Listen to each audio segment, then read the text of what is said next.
Okay, moving quickly on. Welcome to the Brixton Parish Council meeting. As before, no planned bar drills. If there is one, out through the fire exit there or through the door there. And just to advise everyone, the meeting is being recorded.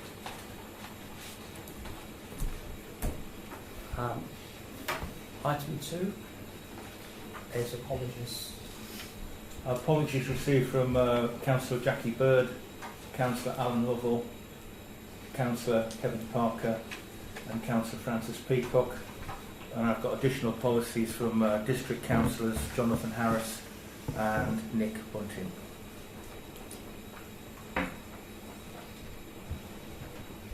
Okay, is everyone happy to accept all those apologies? Yes? Okay. Unanimous?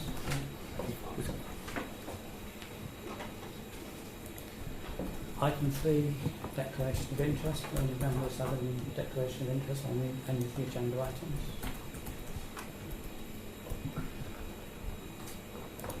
No. Item 4 is to agree and sign the minutes of the previous meeting, which is on the 29th of August, with this paper. Hey.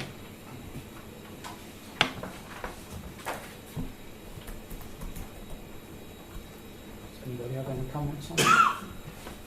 Mr. Chairman, if you're going to sign off on last month's meeting minutes, I've got a clarification that needs to be put into that in a moment. Well,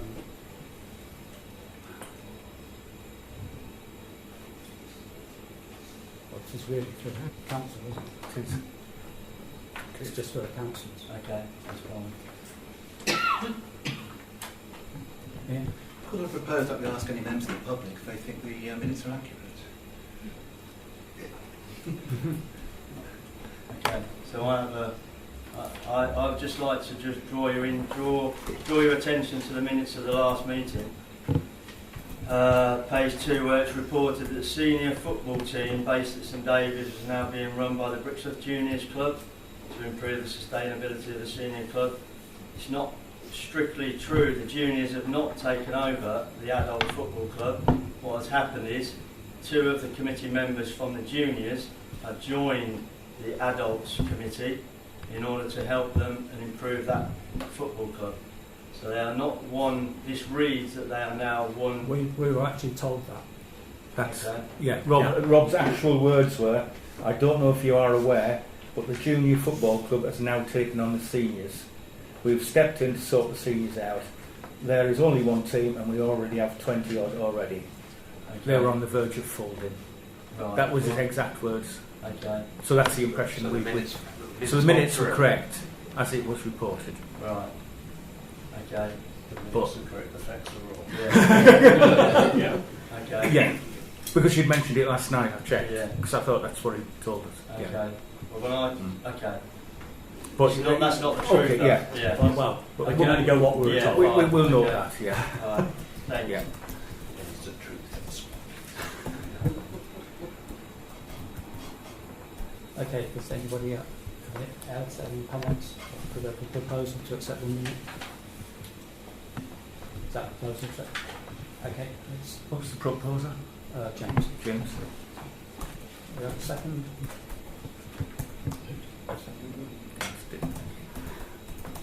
All those in favour of accepting the minutes? Against? Abstentions?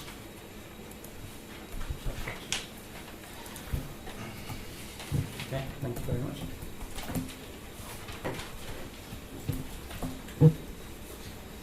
Item 5 is public open forum session. Mike. Sorry, Chairman, thank you for the opportunity. I just want to request that I have opportunity to speak when we come to the point in item 12 when we talk about grants applications. And on another subject with another hat on, I note that on the agenda is an item on consultation of the West Northampton Strategic Plan. Yeah, I do not.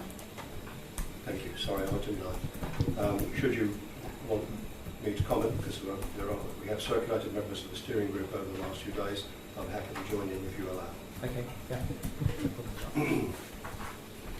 Chairman, I'd just like permission to speak at points 12.1 and 13.1, please. When we come to those. Yeah. Thank you. Yeah. Yes.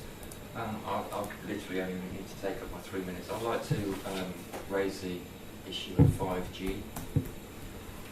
It's not on the agenda, but I'd like to present you with some information about the health implications of 5G in the parish from a group of us that we'd like to present the information and like to know where you stand on it with the rollout of the technology in the parish. To be quite honest, we tend to receive planning applications from the major players. Major players being Infrastructure providers. Infrastructure providers. okay. So you don't represent the people in the council if they're in the parish at all with regards to things like that. So No. the situation will be that the public will be resisting it, and like you say, infrastructure will be bringing it in. It's the area in between that I would be here to see where the parish council is on it and give you the information. You're all human beings like everybody else, so if nothing else, I can leave you the information. To be quite honest, something I hadn't even. No, I wasn't expecting anybody. That's why. I mean, there's a 90-odd page health things here, which I didn't expect anyone to have had. I didn't expect anyone to have an opinion on 5G. I'm here to give you the information. There's information relevant to the church. There's information relevant to everybody in the parish. There's information relevant to everybody in this room. Whose document is it, sorry? The government. I've enclosed 4 documents. The document is off the government's website. They're mounting, or they've done a deal to mount antennas on every Church of England church, which has an impact on people who attend the church and the surrounding areas. There's a letter sent to the UN, World Health Organization, United Nations here with 245 scientists' signatures saying it's not safe. It's coming, it's not healthy, and it affects us all. And I'm here to sort of, as a public, mention it to you as members of the public and representatives of the public to see what your position is on it. I can present you the information. What you do with it is up to you, but the letter is there just asking you to look at it and get back to me with a response. If that response is exactly what you're saying, that's fine. We just need to know, really, because the public will need help with this. I don't know the structure of how all the councils and things work, so if your hands are tied, write back to us and say your hands are tied, but we have to start somewhere. So. I mean, to be honest, I would expect it to start off with government to approve a 5G network and then for it to filter down from there. That's where we are now. Yeah. Yeah, but So that's been resisted from bottom up now, and it's going through organisations like yourselves who are being brought in. So I agree with you, it's a top-down thing currently, but it won't remain like that because the public, hopefully the public will resist it. So what I'm saying is other areas, it's the public ground-up thing, which I think would be quite naive if it didn't become an issue going forward on talks like this. There were identical concerns when mobile phone masts first came out. Sorry? There was quite a few similar concerns when telephone Correct. mobile masts Yeah. first came out. A lot of schools, for example, resisted Correct. having them near. Yeah. There's reports in here about exactly what you were talking about those antennas, about 4G, about 3G. We're now going to 5G, which is 10 times more intrusive than 4. And there's information in here that 4 is carcinogenic. So if as a council, like I say, if it's something the council can't help with, officially come back and tell me you can't help with it. But as people read the information, I've only got one copy of it, unfortunately, because I didn't want to bring the Amazon to explain it.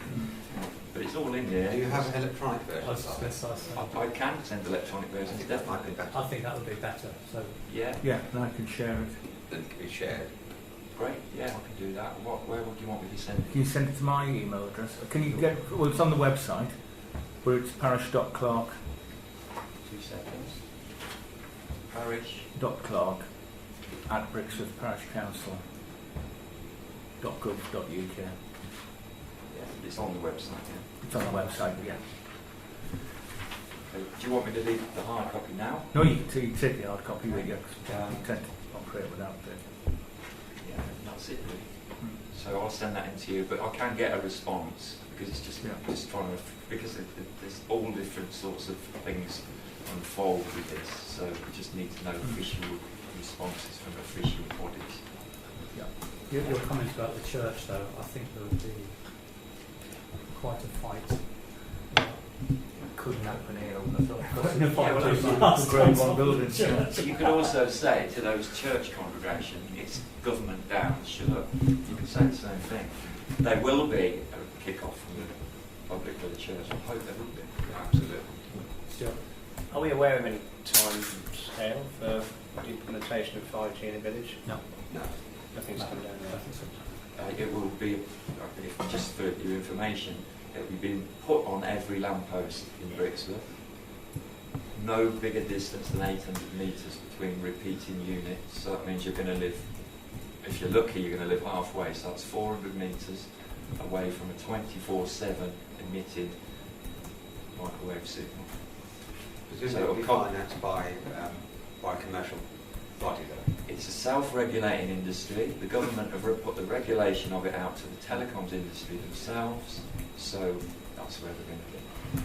It's going to come out, it's going to be, there's information on here about how sneaky it's going to be on lampposts, there's a document in here, they're going to try and put it on manhole covers, they're going to, believe me, it's all in here. I think that'd be interesting. So, in Scoldwell, where I live, we've just overseen the changing of the LED lights. Yes. If you're here, they're going to change the LED lights. That's 5G. They're going to take them off and put it in a smart pole. You've got the big one up by Mercedes up there. You've got another one around the back, and nobody is going to. The whole thing doesn't work unless it's blanket coverage. There's no citizen on this. Is there a timescale within that documentation? Timescale now, it's already being rolled out now. If you want to look at an example, look at Gateshead. You're all welcome to look at Gateshead. That's had a trial. Horrific medical outcomes of that. I think the electronic versions of that document. It's now stroke as fast as they can get it out because people are wising up to what. Obviously, it's been sold as download speeds. It's nothing to do with that. But the public are obviously becoming more and more aware of it. It's private finance that's funding it, though, isn't it? Pardon? It's private finance that's funding it. It's the telecoms industry. Yeah. It's big business, trillions of dollars. But the government are basically pinning all their science on something from about 1960. These 244 people are writing constantly, and they're all specialists. There's untold information online about it. And as you said, it's top down, you're having it at the moment. So the church, top down, you're having it. Will the church kick off? Hopefully. Will the public kick off? Hopefully. Let's see. But I need to... Sorry. Ian, you had a point. Yeah, and there's been some speculation as to how the church will react. And I think the church are very open-minded, very reasonable, very responsible and respectable people. I'm sure they'll be judging it very fairly. And as a member of the Parish Church Council, when I receive my copy, I will pass a copy purely for information, not for support or opposing it, or pass a copy to the Parish Church Council, as you've mentioned them in an open meeting, and they can then consider it. Firstly, they won't be aware of it. Well, they might be, but if they're not, they just need to be aware of it. Then everyone can make their own decisions what they do about it. But from this room, quick snapshot, no one's aware of it. It's being put in now, so that's where we are. We haven't got some big long time scale. 2020, we want it all wrapped up mid-2020. Right, thanks very much. So if you could send that to Peter, then we Excellent can... time. And I'll send the information I've got here and anything else that feels supports. Okay, lovely. Is it? Thanks. Hello. Uh, I want to talk about Item 11, please, for hours. Happy to do that as possibly agenda item if that suits you, Mr. Chair. Okay. Anybody else? Mike? A very mundane issue, bulb planting. I don't know what plans you have, if any, for bulb planting this year. If you want to involve me in it, I would suggest that we do the entrance to the new doctor's surgery, cheer people up as they go into the new doctor's surgery. Coming out of one. But if you've got plans, fine. But if you haven't got plans and want to involve me in it, you need to get your act together soon. Because early October is the best time. Yeah.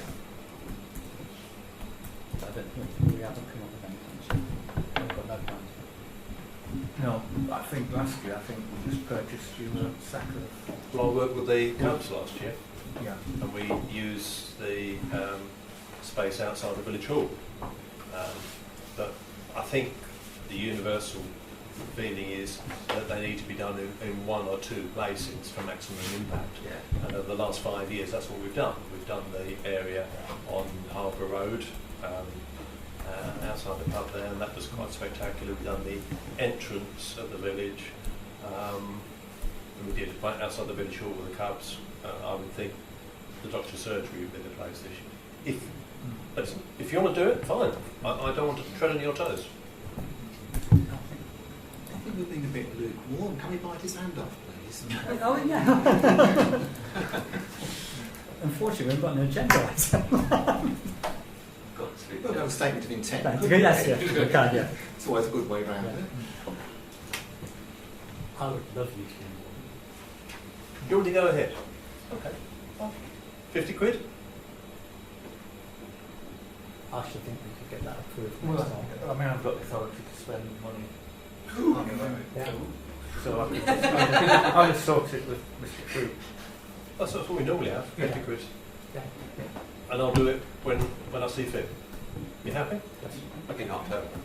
So, in October. First 2 weeks of October. It's when I see fit, but I don't want to prevent the parish council organising it. Is everyone okay with that comment of mine?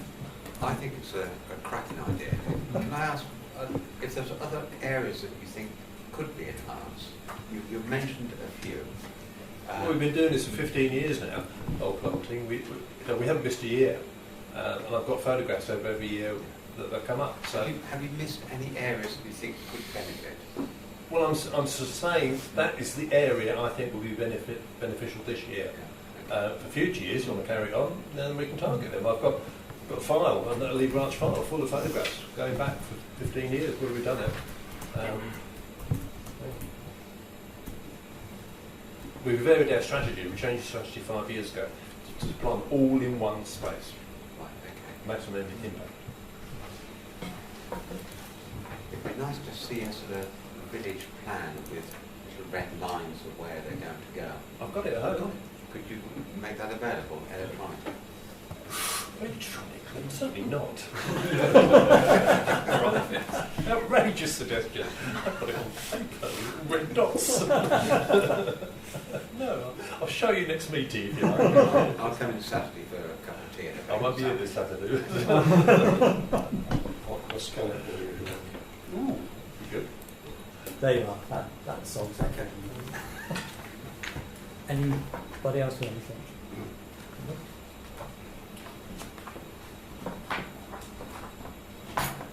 Item 6 is the Parish Council surgery.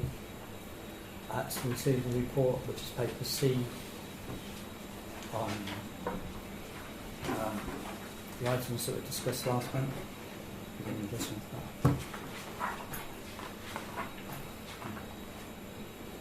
Does anybody have any comments on those?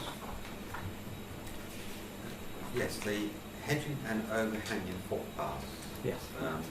The status at least later says social media and bulletin item issues and responsibilities. Okay, but what has been done about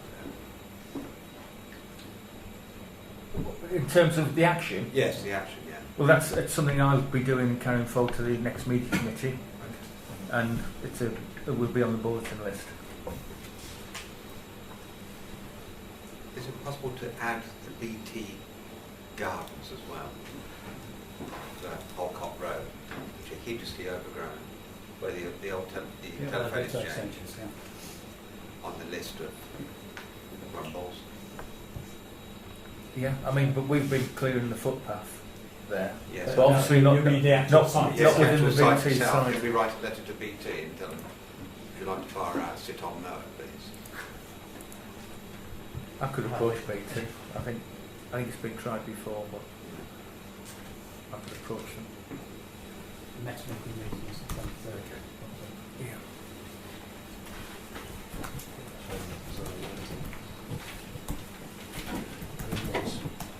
Excuse me, so thank you everybody for your Thank you. time today.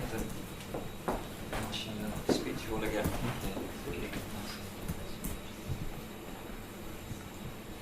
Any other comments on last time? The document should actually say paper D, it says C on Yes. the PDF. Yeah. Okay, the next part of that is to agree those parish councils attending the next parish council surgery on Saturday the 5th of October.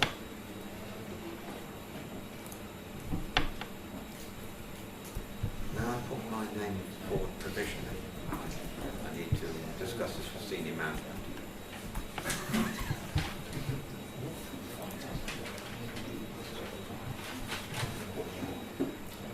Did Kevin put his name?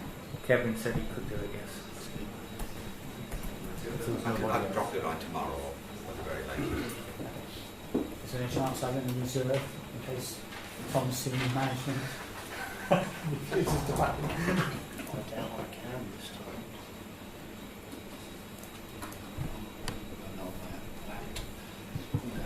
Was it October the 5th? Lane might get a step in, but she's not here at the moment. So you're going to volunteer? I might volunteer on their behalf. I'm 75% certain I'll get a day pass. Alright, thank you, Tom.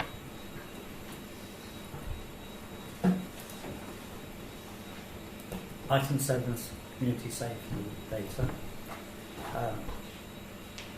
First part is the Police UK website, which shows 32 crimes in July compared to 42 in the previous July. Which I suppose shows some good news.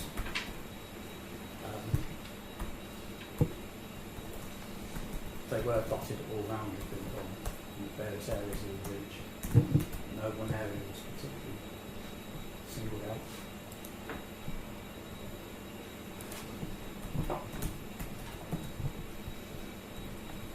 Is everyone quite happy to receive that? Point 2 is the data downloaded from the speed indicator device, which is 2 paper Cs. There's vehicles per hour and speeds.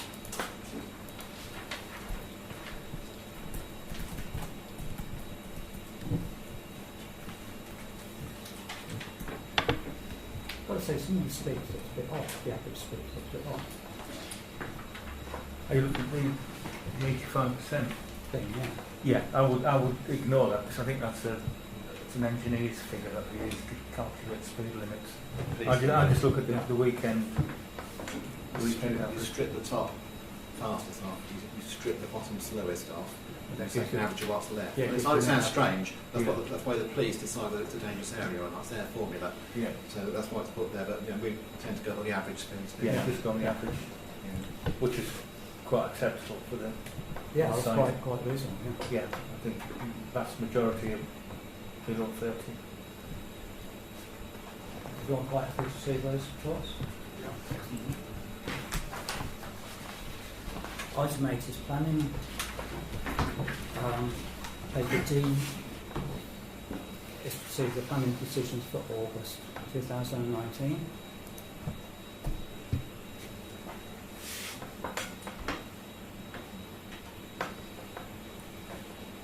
And items 2 and 3 are to receive the minutes of the planning committee on the 1st of July and the 2nd of September.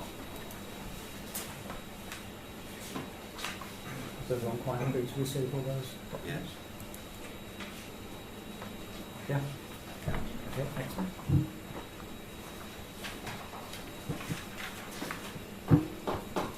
Item 9 is consultation. Consider response to West Northamptonshire Strategic Plan, which is paper G. Mike, you've been very much involved in this one, West Northants consultation. Okay. Just ironically this week, Chairman, there's been a contact from Daventry Inspector with further areas of representation that need to be examined. The steering group don't know that because I only got it yesterday. But it looks to me as if we need to convene a meeting of the steering group to examine those elements where the naval plan could be influenced, and then particularly areas that we are all interested in within Parish Council and the steering group is the landscape around the village and the relevance to this Part 2 plan once it's created in the West Northants strategic plan. Ironically, the Part 2 plan won't be completed probably until the new year. But the West Northants strategic plan is out now, the actual bare bones of it. Now, the reason why I think it's worth actually highlighting it now is that the bright young man at Daventry District Council who helped Brixworth in setting it in the early stages of the naval plan, Tom James, is actually being transferred at least half of his time to deal with the West Northants plan. So the steering group's mandate officially is to see the naval plan through to the point that it's absorbed in the Part 2 Daventry District plan. However, the complication is the combination of councils, and it seems sensible to actually say, well, what's going to happen immediately after that? I went to a presentation with Bob and Kevin a couple of weeks ago, a week or so ago, and it's fair to say that the one person who's been given the task at the moment, who actually works in the borough, wasn't even aware that naval plans should be included. So clearly the issues that are critical to this community should be conveyed. And so a draft response was sent around to the steering group this week, and most people answered. We weren't able to get a meeting together in time prior to tonight. But I think the question that I would like to ask is, it seems sensible to ask the steering group to combine the references on the steering on the West Northants Joint Core Strategy and the completion of the Part 2 plan, so that they're aligned. And so the first thing to do is to say, well, do you agree with that? Because Bob will want to know whether or not he should call meetings so we can get the group together in order to analyse that. Various people have responded this week, not all, but most people within the steering group responded by saying that we should put a response in. And I sent a draft response to yourself and to Peter the other day. It was very much a, what do you think of that as a first step? The other thing, of course, is that if we don't respond, or you don't respond, or you choose to do as the council without the steering group's participation, or whatever way you want to say that, then it needs to have you need to have a response in by the 11th of October. So I think what I would like to do, subject to your agreement, is to stick that draft response in, because it's not binding on anybody. It's just recording that we want to be informed of what is actually happening with the way this particular plan is developed. It can be modified in due course. The other thing that the question that was circulated this week was that we should be seeking new blood within the steering group, because I think there's a new phase that's going to start coming along. There are people in here who have been at it since its beginning, which is 2011. We've been at it, the three of us here, since that particular time. I think Ian made an excellent point the other day. Well, it's reasonable for those who want to carry on to continue, but to try and seek, because we've developed that experience over that sort of time, but we do need to seek new blood and some younger people to actually assist in the process. So if you agree with that as a mechanism, then I think we will start to try and put that in place. So in broad terms, what the draft response says, look, you're just about to agree the Daventry plan, which is supposed to last to 2029, that should stand. Don't overwrite it with a new plan that starts now and increases the number of housing that should be available within this area, because the government, if it survives, is actually trying to demonstrate that the Oxford-Cambridge arc will influence this area significantly. It may not, because it's mostly going to be in the south of the county. But nevertheless, it does look as if there's going to be some pressure on this part of Northamptonshire, and we ought to be ready to actually put our case should we need it. And the second bit, of course, is within the plan at the moment, they are planning to recognise the special landscape areas, right? But not at this stage land of high sensitivity. Now, that's got to be put across, because the area around Brixworth is designated as land of high sensitivity, and we want that maintained within the strategic plan. So we want to be able to argue that case. That's where we're at. Well, from my personal point of view, I think the council's response should come via the steering group. We've spent a lot of time going through that, and they're very well formulated responses. The only comment I've got on it is that there was another comment made by a member which sort of developed Part B, item 13, a bit further. 13B, yeah. Part B, item 13. Right. Which I thought had some quite valid points. It was a follow-up email. It was a follow-up email. Yeah. I don't want to give people's names out. No, I don't know what you mean. You're actually saying give people more choice. That's the one you're referring to. Yes. Well, I thought, well, yeah, it's true, but it is a strategic plan. It is trying to look at numbers, so I included a sentence. I see you'd altered your first I one. did include a sentence. Yeah. But I think that's when, if we establish a dialogue with the individuals, then we can start to try and influence it. If that's an acceptable answer. Yeah, it's just, I knew obviously you'd altered it, but it's obviously a chance to sort of see what your thoughts were. I think it's a valid point, because I think because Kevin asked the question, well look, shouldn't we start moving with new housing developments in the modern era to start including specific issues like charging points for cars in the garage? Well, South Northampton's already doing that, aren't we? Yes, but this guy's response was, well, developers will then say they can't afford it. No, that's not the answer we want. We want to be able to make sure that they put these things there's too much emphasis given to developers having the whip hand. We should be setting the agenda for them to work to. That's my response. Yeah, I agree with that. I think sort of looking at yes, putting new blood in as well may very well help. I mean, I think there's perhaps a chance that the Brixworth sign statement is revamped and we put things in there like charging points. Yeah. Yeah, so we've got it in now. Yeah. Understood. Well, excuse me, sorry, Chairman, to interrupt. We will need to revise the naval plan in light of the Part 2 plan once it's published. We can make sure that the figures in our revision in the naval plan. Then it's important to make sure that the naval plans are recognised within the new council. And at this stage, that could be an uphill battle.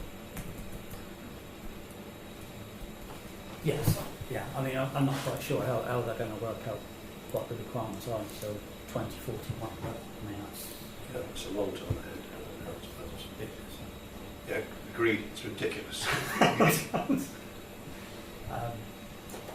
anybody else have any comments?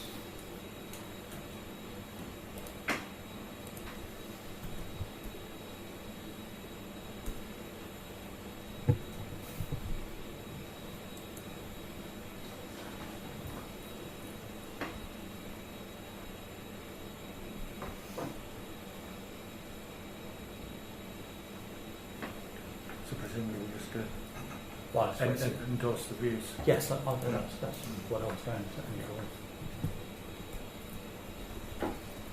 No, nobody else in comments, or still reading through, or?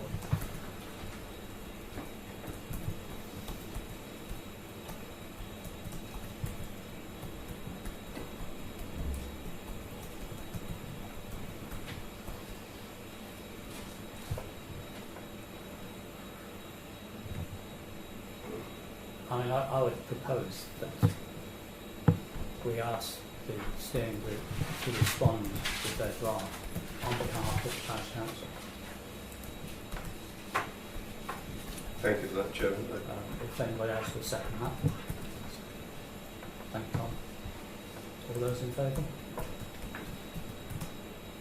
Unanimous. Can I suggest then that I co-respondent, I'll put on the details of Peter's details as well, so Yes. it comes automatically to council. Yes, if you could please, that would be excellent. And thank you very much for steering group's hard work on that, because that's taken a fair bit of time to.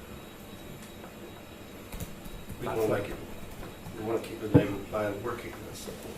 Absolutely, yeah. No, got it.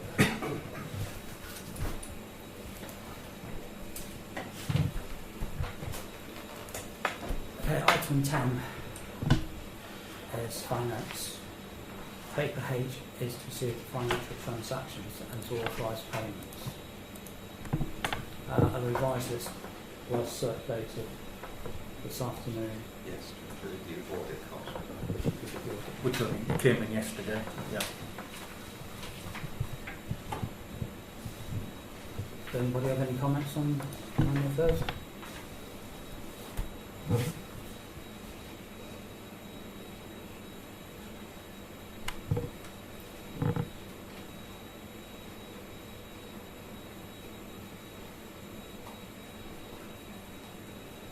No, I would therefore propose that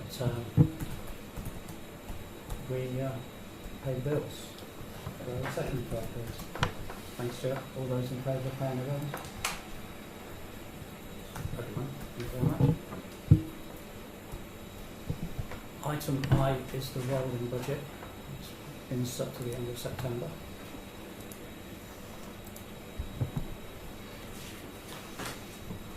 Everyone happy to receive that?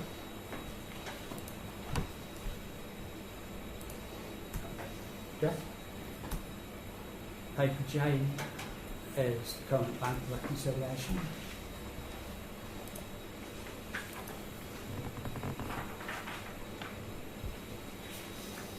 Everyone happy to receive that? Yeah, okay, thank you. Paper K is a statement of reserves.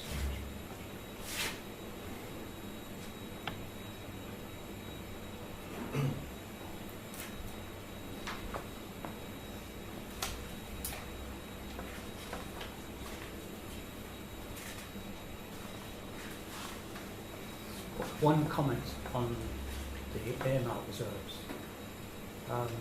As you were last month, we agreed to lease a new van.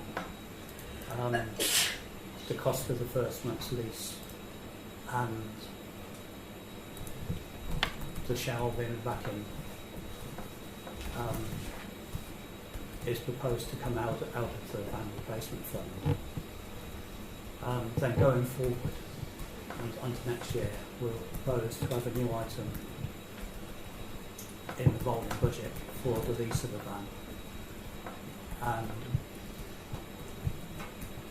to move any funds left from the van replacement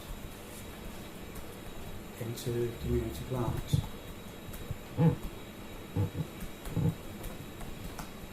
I mean, that was discussed at a finance working group meeting this week.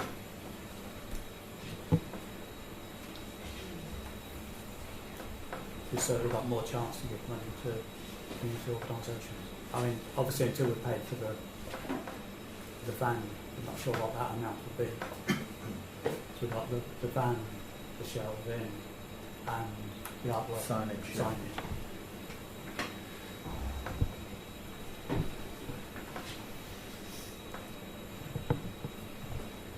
But obviously we'll bring that back to council next month. But that is plan going forward. Is everyone happy to see all those?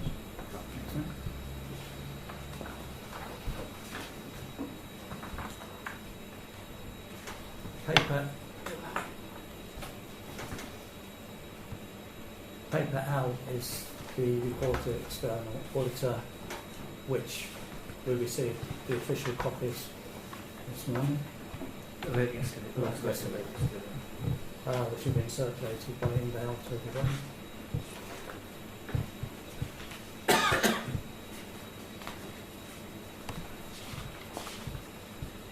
Is everyone happy to receive those reports?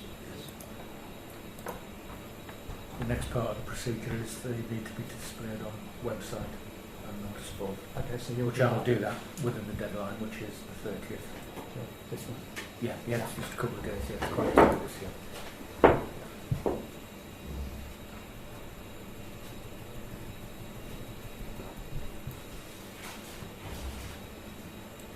Item 11 is the wildflowers, which is paper N.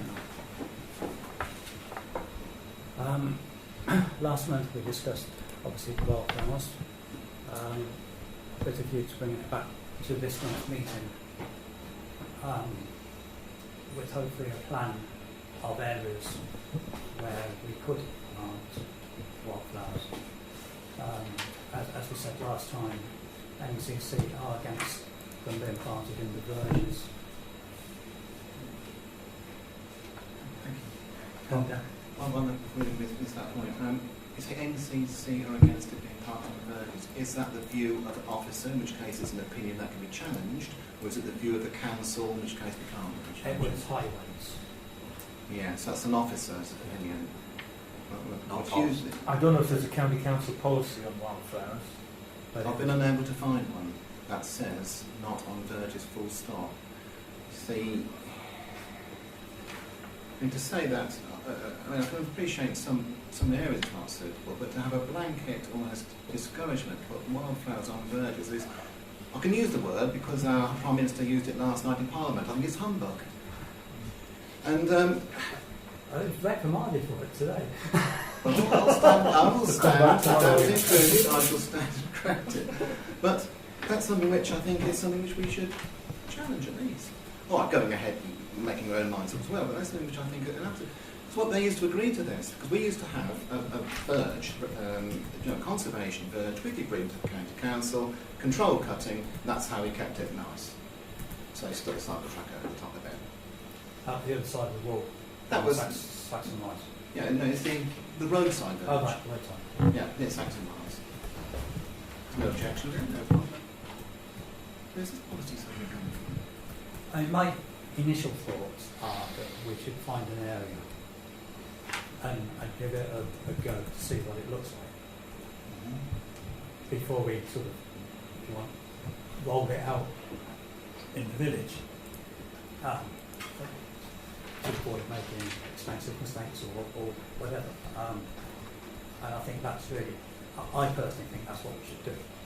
And before I will leave it alone there, the county council, having just said one thing. It's under the Countrysides and Rights of Way Act 2000. The county council have got a responsibility to conserve the diversity of the surroundings, including verges. Yes. So what was that legislation here? The Countryside and Rights of Way Act 2000. It is incumbent on a county council to conserve diversity and various bits of land, including verges.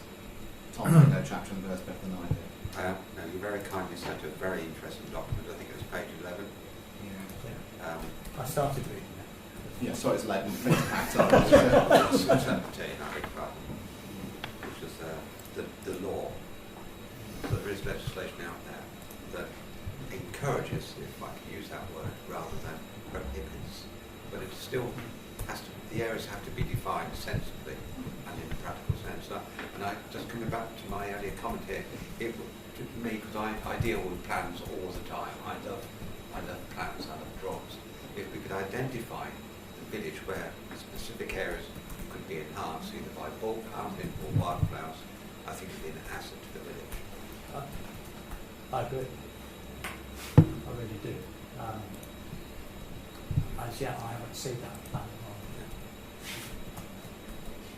whether we even had a plan. Mike's got one. I've got a bulb planting one. Yeah. Well, it's neatly tucked away in a little file somewhere. Every year I do it. And all the parish council land is listed on the list of assets. So really we need to convert that into the plan. Yeah. And the neighbourhood plan actually contains a list of the open spaces, doesn't it? Yeah. With plans. They need to have a So it's already photo there. record, though, isn't it? Because the neighbourhood plan, it's really quite tight, so you can't define in minutiae detail. Maybe you need a AO plan, don't you? Does anyone else have any comments on this? Yeah. I'm delighted to hear how the conversation's going. I've started to do a little bit of research myself.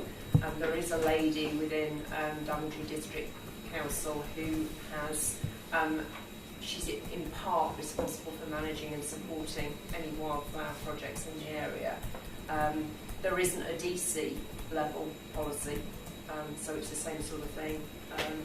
And the advice that I took from her was it needs to be either a parish council piece of land that's approved for use, or it needs to be individual landowners that say, here's an option that yeah, absolutely, and that would need to be written.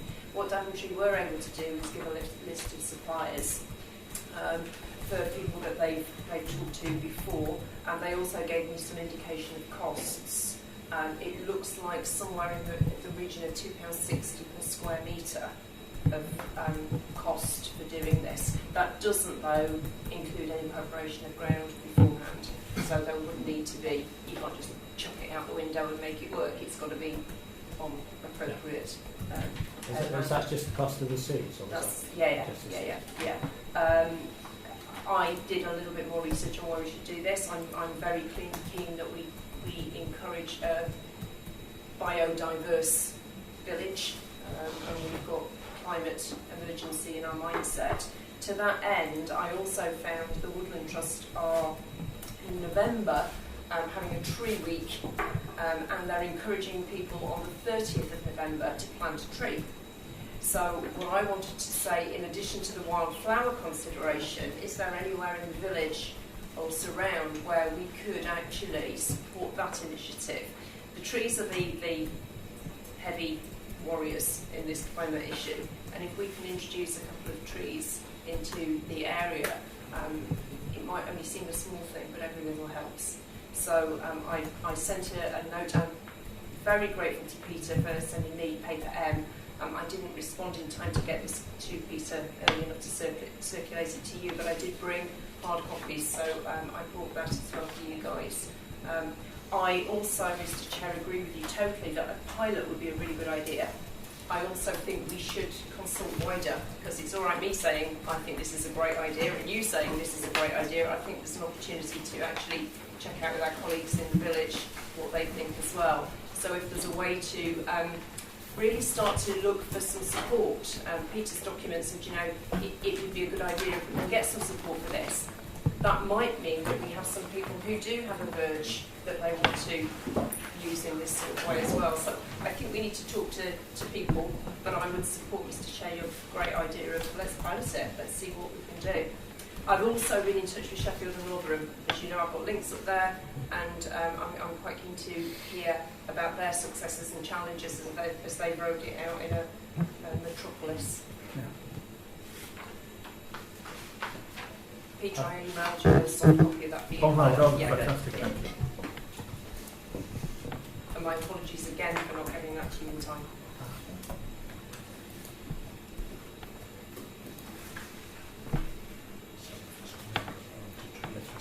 Chairman, can I take up one of those points before I it's remember lost? that. Yes. This idea of a tree, the lady's got a commendable idea about trees. We've just decided to buy a new van. Now, we wanted to buy, at one time, considering an electric one. Now, the great problems why that was doing, I'm not going to go over that again, it wasn't possible. So we got an ordinary traditional fossil fuel one. Can we make a commitment as a green council to be conscious of the fact we're a polluting vehicle and plant enough trees to offset the exhaust?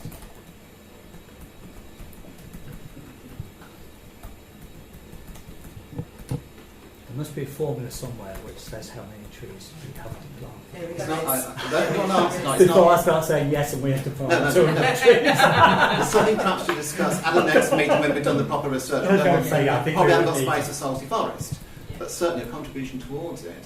So yes, plant trees, yes, but you know, Again, it's where, right, yes. Oh, yeah, I just wanted to add, Cretan did a similar project, Cretan Yeah. next door village, Next door, yeah, which, on the village green, they did a hamlet, and and the cemetery in Stratton as well. I helped with that. So you could talk to other villages to see, rather than, because obviously in Metropolis it's slightly different. we have done it in the past. In Brixworth, we had a wildflower seed spread in Brixworth in the past. Yes, okay. Just on the point of offsetting, the council could decide to offset all of the carbon emissions that we as a council, you as a council, utilise. So you could definitely do that, and we do that in our organisation. There is a formula, you can work out what your new van, what carbon emissions the new van puts out, and you could then decide so that could be a step in the right direction in terms of getting to the point where you have an electric vehicle in the meantime. Chairman, I'll try and find the formula and I'll come back with it later. Sandra? Are we officially a green council? I just sort of said what my views are. We haven't voted on it.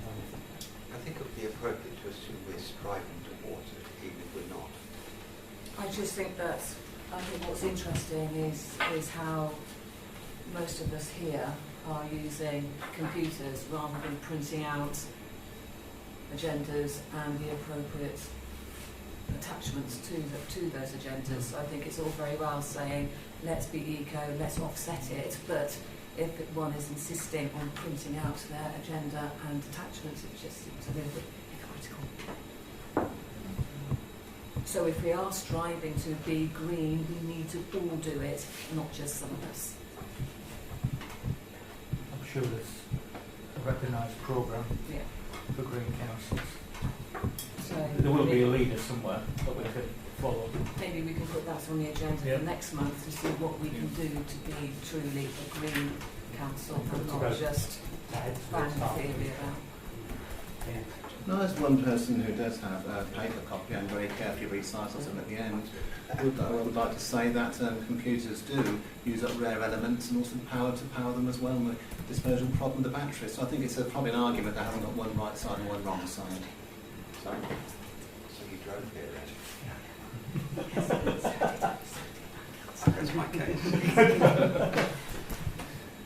Tom, I think it would be useful if you and Mike could get together and you could Yes, scan, or Mike could scan. if I can put a law in your plan of some suitable day, Then we can start with and start looking at it.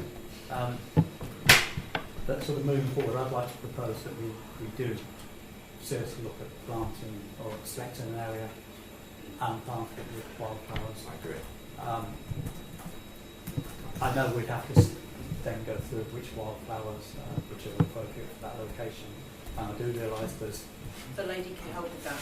several hurdles to jump through before we finalise it. In circulate a very good document that gives some guidelines on that. So, Mr. Chair, if you're looking somewhere to start, an area like the Pound would be an obvious one, because you own it. we do. It's a central place, it's highly visual, Yes. you could do it this year. Yes. You know. We need to be careful. Is it the Women's Institute or something? They plant the roses around the edge of the town. WI have done that, not in recent times, but about 5 years ago, because they got a grant to do it. But the grass is just grass. Yeah. The lady and gentleman who live next door to that patch of land do a lot of wood. Keep that very tidy and very beautiful. So I just think we need to be. I think You that's. need to do it, you need to consult with them. But it's a contained area, isn't it? It's a defined area, it's in your ownership. Yeah. It's just one thought. There are other areas as well. I think that's the key thing around the location, because the wildflower verges don't replace beautiful green spaces, that they are about how do you take that space that isn't necessarily beautifully manicured or park area, and how do you best make it biodiverse. So I think it's not as simple as going, what do you own, let's do it there. It's what do you own and which part of that is appropriate for something like this. So I think, again, we said this last month, the location is really, really important. Yeah.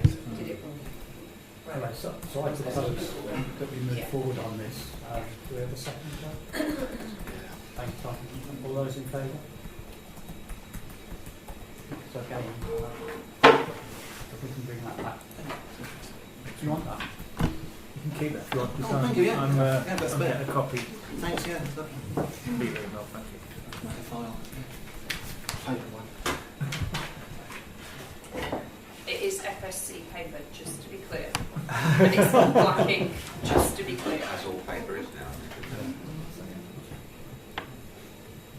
Okay, moving on to item 12, which is grant applications. 12.1 is consider a grant application received from the Brixton Juniors Football Club, which is paper N. There's also the actual grant application form was actually missing from the stuff put on electronic or digital. So that will be out to everybody. Did Simon want to introduce it? Yes, I was going to say, Simon, do you want to just quickly run through that?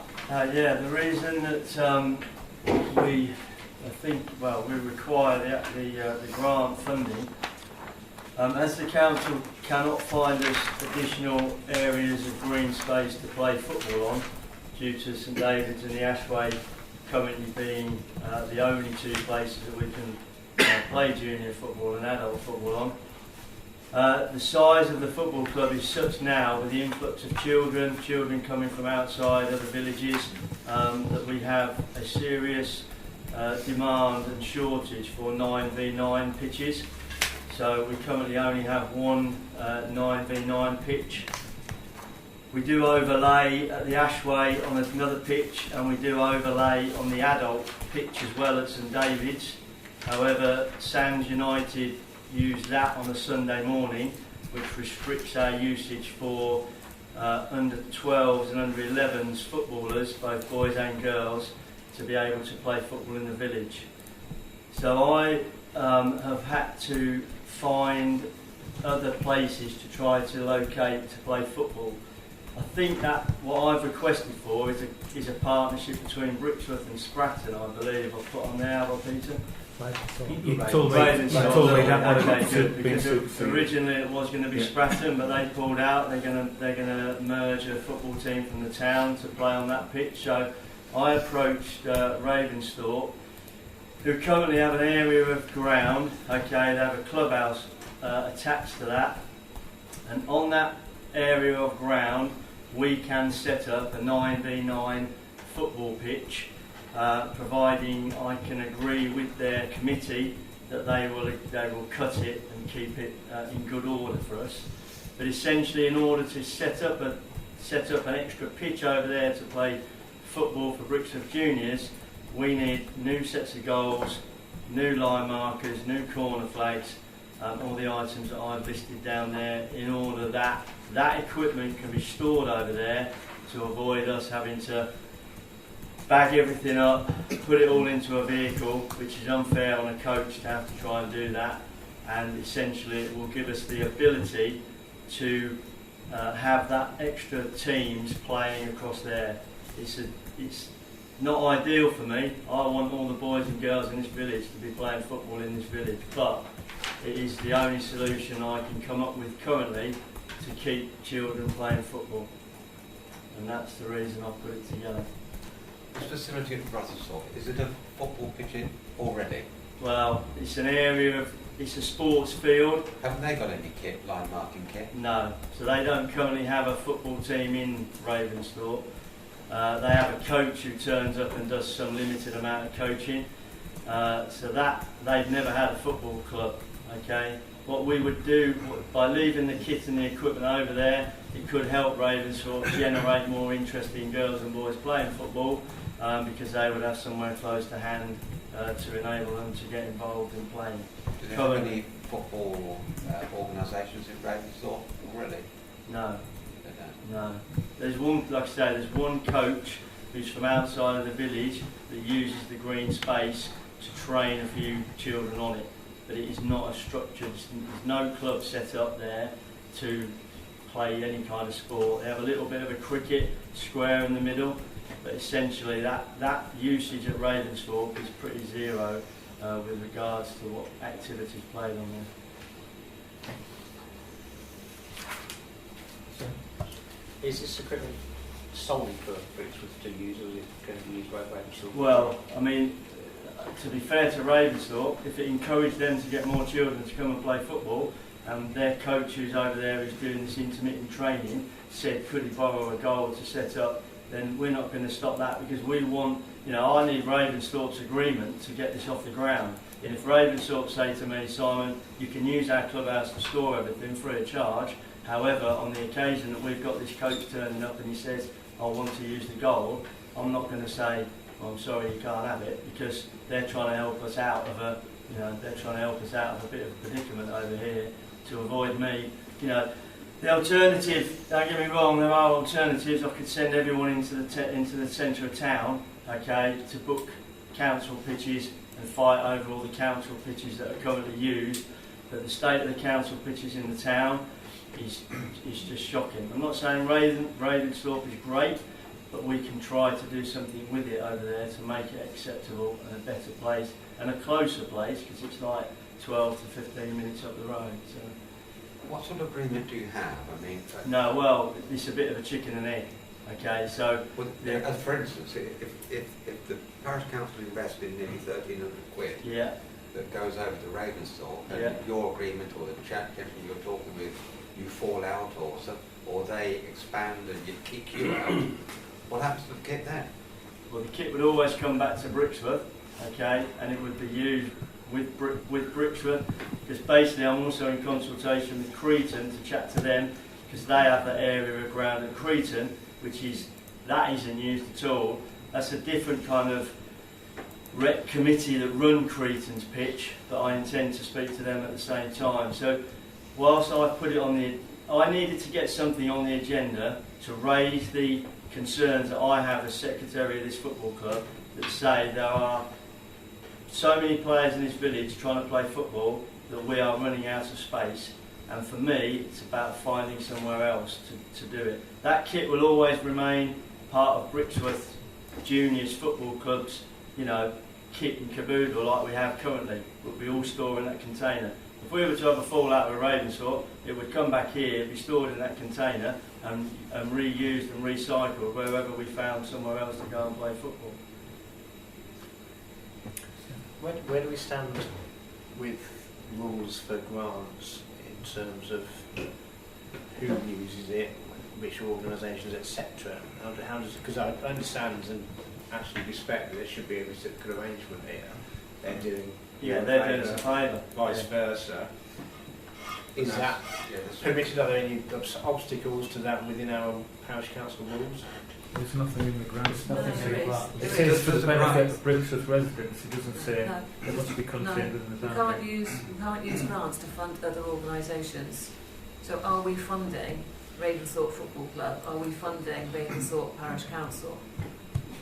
No, you're not, because they don't have a football club, and the committee isn't the Ravensthorpe Parish Committee, it's the Ravensthorpe Sport, whatever, you know, the sports committee that sets up look after that Ravensthorpe pitch is who we're dealing with.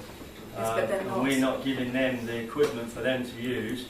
If they suddenly said we're going to set up a football team based on us having kit over there, I'd be questioning that desire of theirs that they should be buying that kit. This kit is specifically for Brixworth girls and boys to have an extra pitch to go and play on, and I don't expect them to buy it over there. Okay, you could sit there and argue it's the football club's responsibility to purchase it out of our funds that we've got.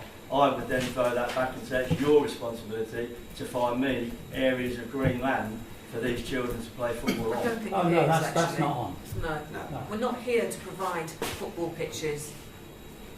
The parish council is here to provide many amenities for all of the residents of Brixworth, not just the footballers. It is not our responsibility. I think what you just said is really quite out of order. Okay, We do well, an I awful lot. We apologise spend for that. £15,000 of our budget annually on the Ashway, okay, and St David's, primarily to ensure that the footballers can go on there. 15,000. The open space and sports amenities in that open area. I mean, the other thing, we've just paid out for a new line marking machine. Yeah, you did that for the Adults Football Club, and we thank you for that. Well, we paid it to Brixworth Football Club, because we were told the juniors and the seniors were one club. Okay, So as far as we're concerned, Brixworth Football Club has a line marking machine. fine. And you supplied that new line marker, Yeah. gratefully received, because the Adults line marker is 5 years old. The white paint that's in there will be turned over and blue paint will be placed in it. Blue paint is used to overlay, so within the adults football pitch, we place a 9v9 juniors pitch within that pitch, so that the under 11s and under 12s can play football. So rightly, we've now got 2 line markers at St David's, which are required, again because of the amount of football that's played. So that would be, to be fair to you, that would be the solution on a Sunday morning, that pitch there would be used for those under 12-year-olds to play football. But because Sands United play on that pitch on Sunday mornings, we don't have the areas of 9v9 pitches to give those 70-odd children a place to play football. Hence me going out of the village to find another space. So there is another football club that kind of is within the village that is kind of not enabling the juniors to use that pitch on a Sunday morning. So that's the struggle we have. The league set the rules on what football teams can play on a Saturday morning between 9 and 12, and they also set the parameters of who can play football on a Sunday morning and who has to play on Sunday afternoon. Unfortunately for us, 9-a-side football is played by under 11s on a Saturday morning and by under 12s on a Sunday morning. And because of the number of teams that are playing football at those ages, there must have been a spike, because there is such a number of players at 11 and 12 years of age, that has given us this issue that we've got with regards to pitches and playing. You know, I do my best. I speak to Sands, I get their fixture list, I understand when they're playing at home and when they're playing away, so I can try and jiggle the pitches and the times that the children play football. But I also know that there will be occasions, once or twice a month, where I need to take them to an alternative pitch. Always the worst weekends are going to be cup weekends, because you can never alternate fixtures as such. Adults take precedence over juniors, so when Sands have their matches, I can't go to them and say, well, the little ones have got to play on here, because the adults have it's adults right away effectively. They're the ones who must take precedence. So Sands have it when they have it, which is every other week, sometimes every week, depending upon how their league setup is structured. So for me, it's just, there's multiple times where there are the pitch demands are such, hence me looking at alternative locations to take the children to play football. Forgive me for asking, why do you want 100% of the grant? Why don't you fund some of this yourself, out of your funds? Well, again, if this, we don't cut, to be fair, we've not asked for a grant in the 6 years I've been the secretary. Yeah, the other week, so you've granted the football club. You think we've had grants from the football club? We've also purchased football goals and stuff. We have actually. Not in my tenure as secretary, you haven't. Well, Well, you mean we bought them. Goalposts and stuff. That was for Sands, but they're allegedly sharing them with other users down there. No, when I first started. Oh, well, that's before my time. Yeah, I wouldn't know that. when I first started, we bought. I don't know how long I've been a parish councillor for, but not 12 years. Didn't say 12. I've been secretary of the football club for 5.5 to 6 years. We jointly funded the defib down at the Ashware, which was Yeah. FA funded. But we've definitely done goalposts and stuff. I don't know, it could be. So we have you've done got goalposts recently, Yeah. for Sands, but Yeah. not for... So Sands is Sands is the adults, and then obviously you've got the juniors. What's the one that fathers play?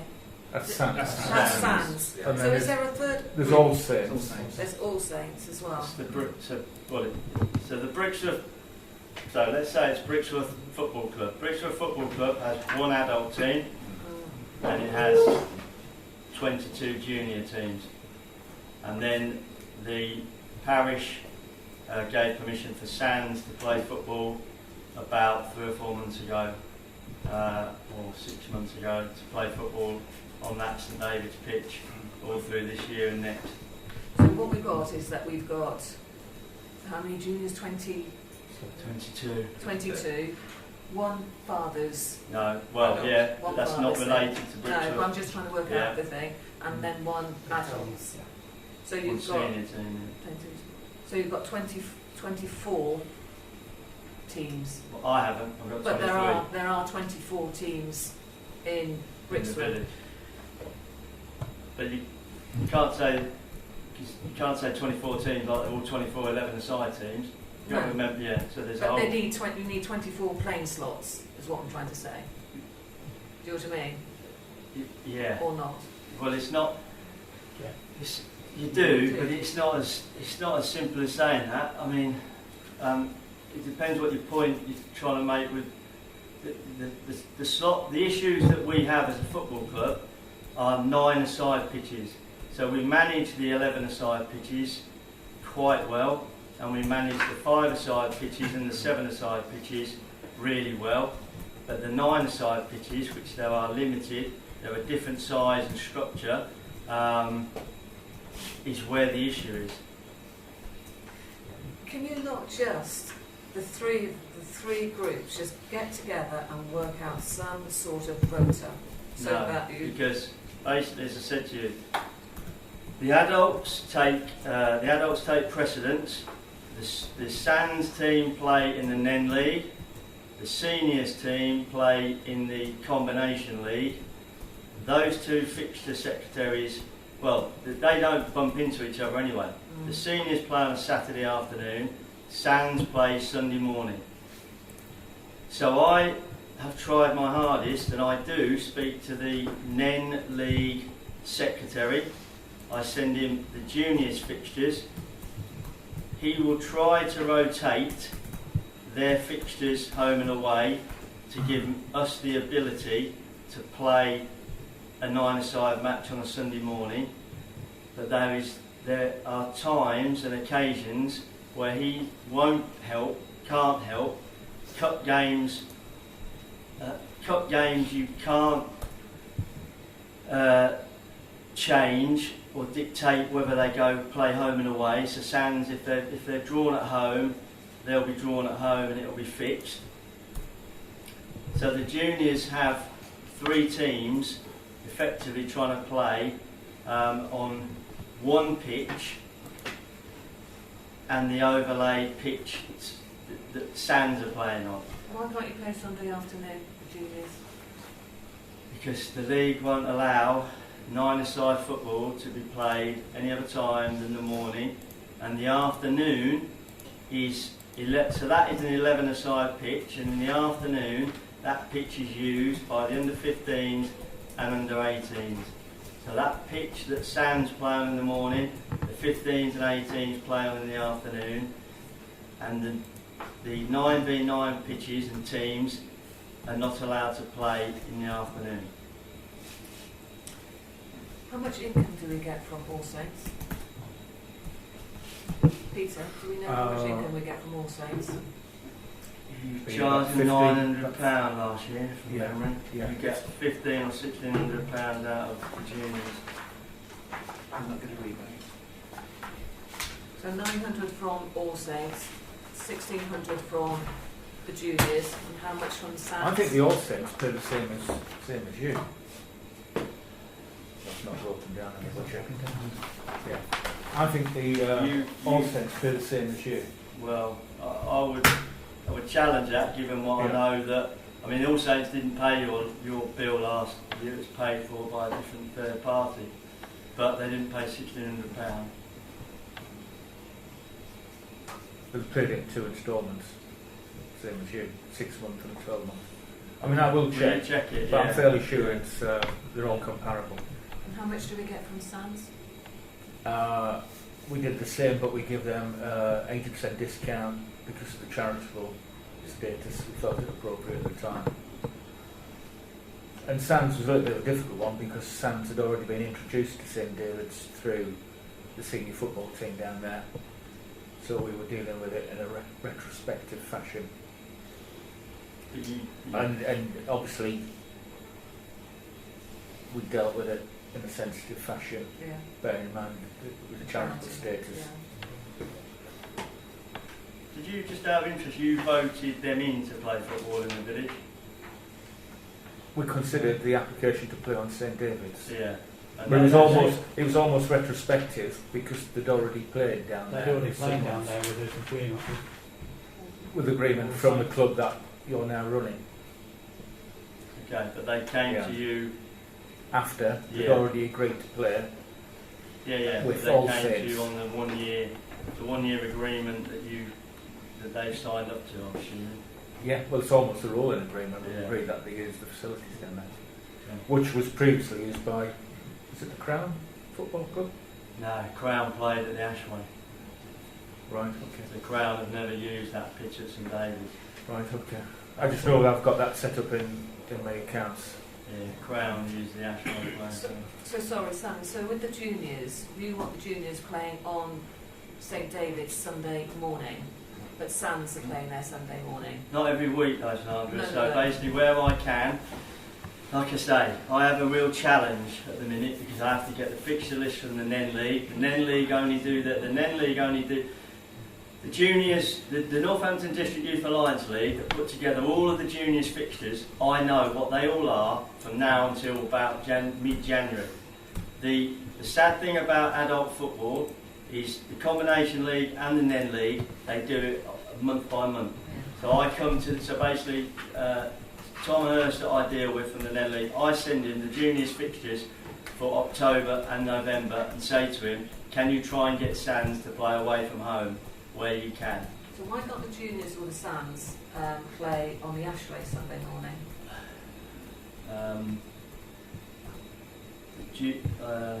Because on the junior pitch, on the adult pitch at the Ashway, there are already 2 pitches marked within the adult pitch, which are for 7-a-side football, which is Saturday morning.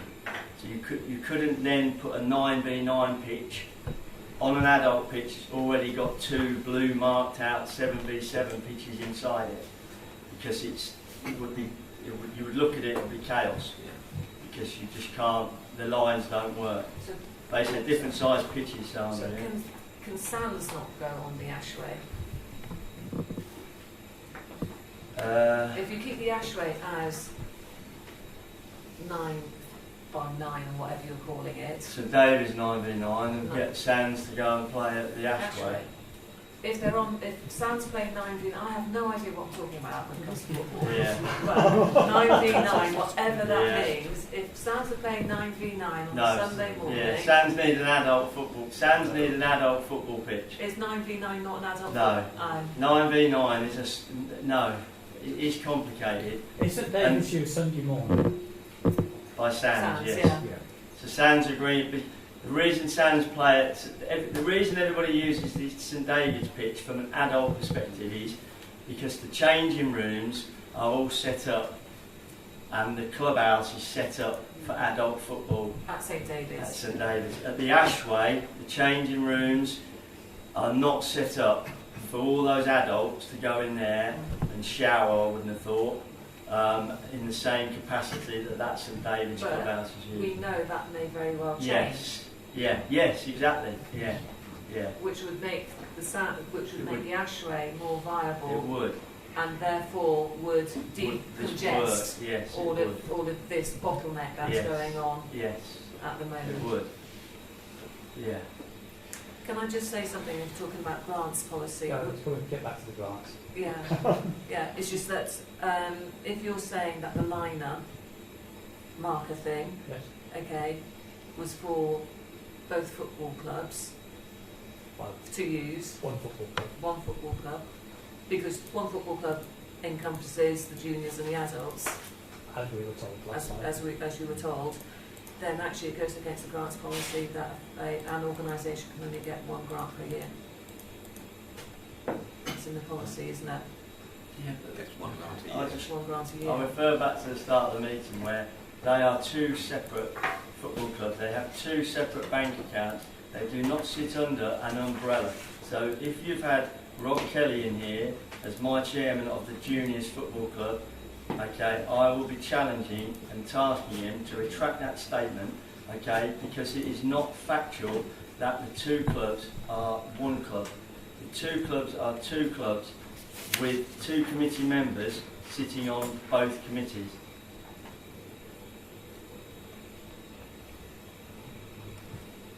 Back to your point, Tom. Is it Tom? Yeah. It is, yeah, sorry. Yeah, I mean, to be fair, if you know, and Sandra, I mean, there are sports council meetings are taking place and we are investigating various options. If in order for me to get this through and get these children playing at Ravensthorpe, and we need to make, if we need to do 50% of the funding, then I would go, whatever I need to do, I will resend this document in stating that we will contribute 50% of the funding. Yeah. The other alarm bell that I had was when you said, and I will be talking to Cretan, is that will you be asking for equipment to go to Cretan as well as to Ravensthorpe? No, it'd be one pitch or the other. 'Cause I Okay, can't not tolerate going, I can't organise, you know, Yeah. this is to help one, well, not one team, but this is to help three teams, of which one of them will need to play alternately at this other venue. It will only be one venue. You need continuity, don't you, in that respect? Yeah. Yeah, I can understand. yeah. For me, if we can sort out this, there's obviously a bit of a issue here as to obviously one grant per year per organisation. So that I mean that is in our policy, so we do need to get that Yeah. sorted. I don't When know I if we can get submitted that the sorted grant now or- application, Last was- month's application of those sentence yeah, was actually worded. Yeah. Oh, Right. okay. and now this is worded Brixworth Juniors. I'll just check. Despite what Rob Kelly said about them being under the same umbrella. Yeah. And I'll He probably didn't mean what he said, but No, that's how it be came taking over. task on it. And if you need an email from him, Mm. he'll be coming in the morning. Well, he told me last night. I mean, Yeah. No. that's why I went away and checked what he said. Yeah. We cannot be one football club because we will not put the funds that the juniors of the juniors football club, which obviously is well run and has, you know, it has to remain separate to the adults football club, which is obviously a drain on the impact financially. You know, don't get me wrong here.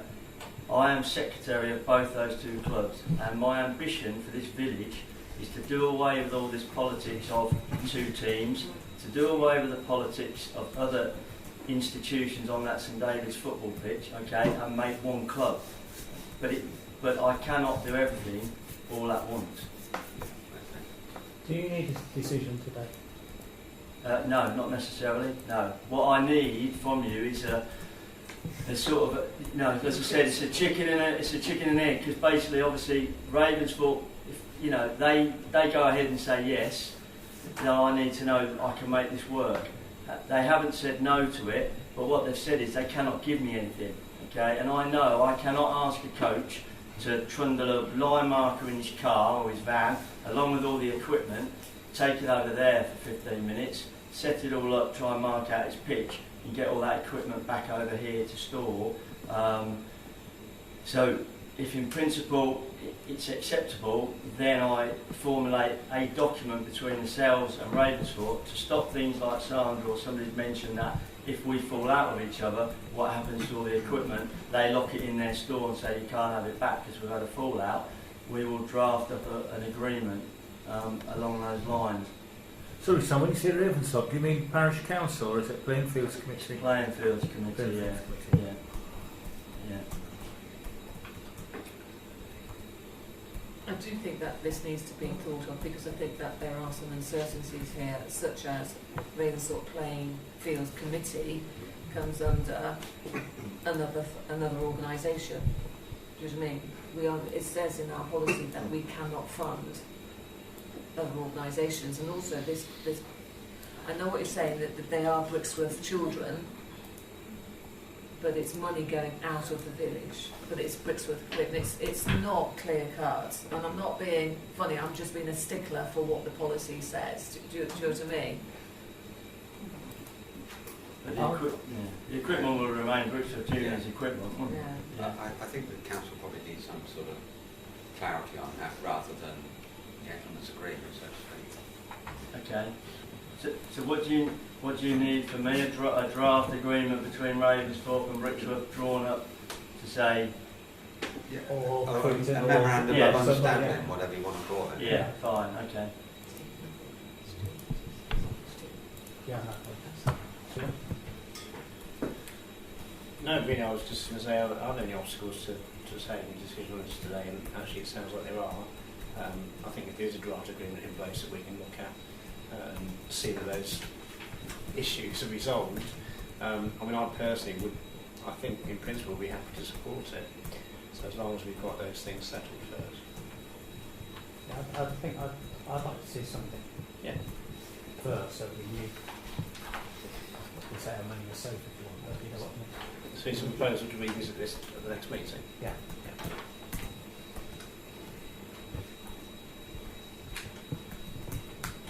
So okay. I propose that we defer it pending. Simon coming back with the draft. Yeah. That's Are fine. you happy to do that? Yeah, I'm happy to do that. Yeah. Yeah.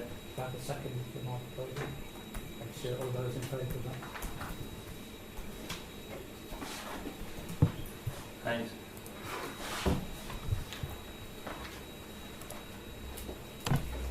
Excuse me, thank you very much for your time. Okay, thank you.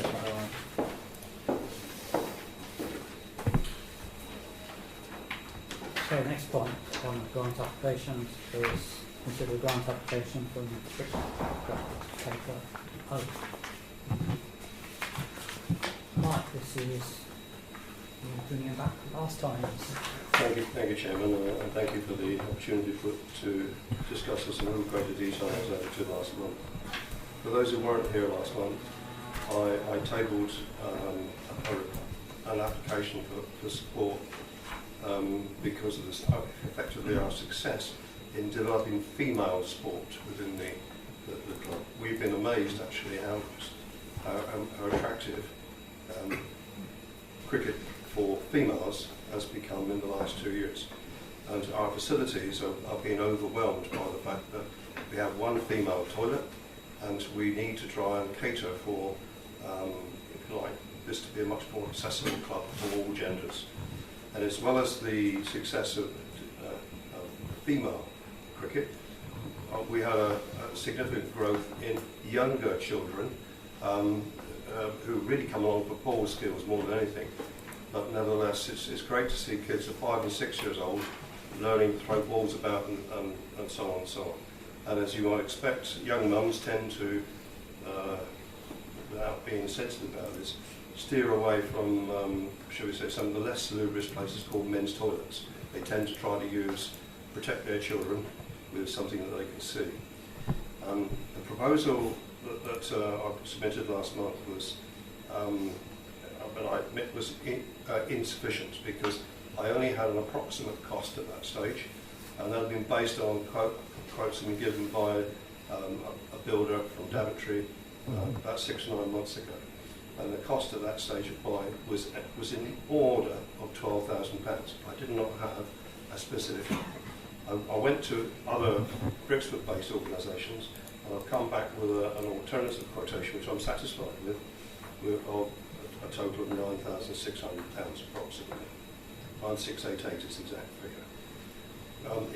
In normal circumstances, we would fund this ourselves, because we tend to try to grow our own activity by our own revenue of the things we do during the year. So we stage gains in order to make money, in order to spend on things we need. This year has been much more difficult. The weather at the critical time in the year was poor. Our event, the Brix Fest, was not quite as well supported as it was last year. We were several £1,000s down on expected income, and we actually felt as a committee, and indeed the directors of Brixton Cricket Club Limited, that we really ought to try to respond to the growth of ladies cricket and female cricket as urgently as possible. We have to if we do any work within our building, over the building we look after over the winter, because that's obviously when we don't use it. If we can't do it this year, it'll be another 18 months before we get to a point where we can do it. So I request a slightly lower figure than I was last time. We're content to pay 50%, but I request that you can support us to the point of half of 9688, which I think is 4,900 or something. 4,844 to be exact.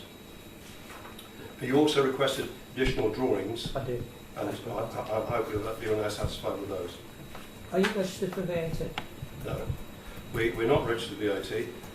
Our total income for last year was just over £91,000. I quoted incorrectly last night, I was asked the same question. But but when you examine, because of our status as a cask, and the fact that we can offset certain elements within our funds as being qualifying for sport, we can reduce the VAT requirement to something like £55,000. So we are not required to be VAT registered. So at this stage, no, the answer is no. We don't want to do it because if you think about it, when you buy a pint, just as a simple example, for £2, you recover. It works out 33 pence a pint, but you have to sell it for £4, and it means you're levied 66p on that. So there's a difference of 33 pence that somebody has to pay for, and we don't want to pay it, and we don't want our members to pay for it. So we want to remain VAT exempt as long as possible. Quotations are, of course, they're excluding VAT. The quotations from the contractors are excluding VAT. Well, one is just a lump sum, which... Well, yeah, he's not VAT registered. Right. The builder doing the brickwork is not VAT registered. The other guy is VAT registered, and I have included that 20%. That's included in your figure, isn't it? It is, yeah. But we won't be able to recover that. So. Do you own, sorry, if I may ask, do you own this building? No, we don't. No, we have it's owned by Dallas Burston, and we have a rolling license to use the agreement. It is one of the reasons that debars us for large grants from organisations. We managed to we can qualify for smaller grants from other organisations, but we don't own it. No. But we've been there for 10 years, and there's no reason to think that we won't be there for another 10 years. Can't guarantee it, but there's no reason why we can't. But your licence only lasts for 12 months. It does, but it's a rolling one, and if you think about it, we're prepared to take the risk, and the beneficiaries of this request are the people within it, the people who use the facilities. We're trying to make it more attractive to all. And over the years, we have developed the club. The landowner has assisted from time to time, and in some surprising ways. He doesn't always. So he surprises sometimes when he turns up and said, "There's a new roof, for example, that cost £43,000." We told him there was a leak. he put on a new roof. We had to rearrange all the water supply, power supply recently. That was all provided.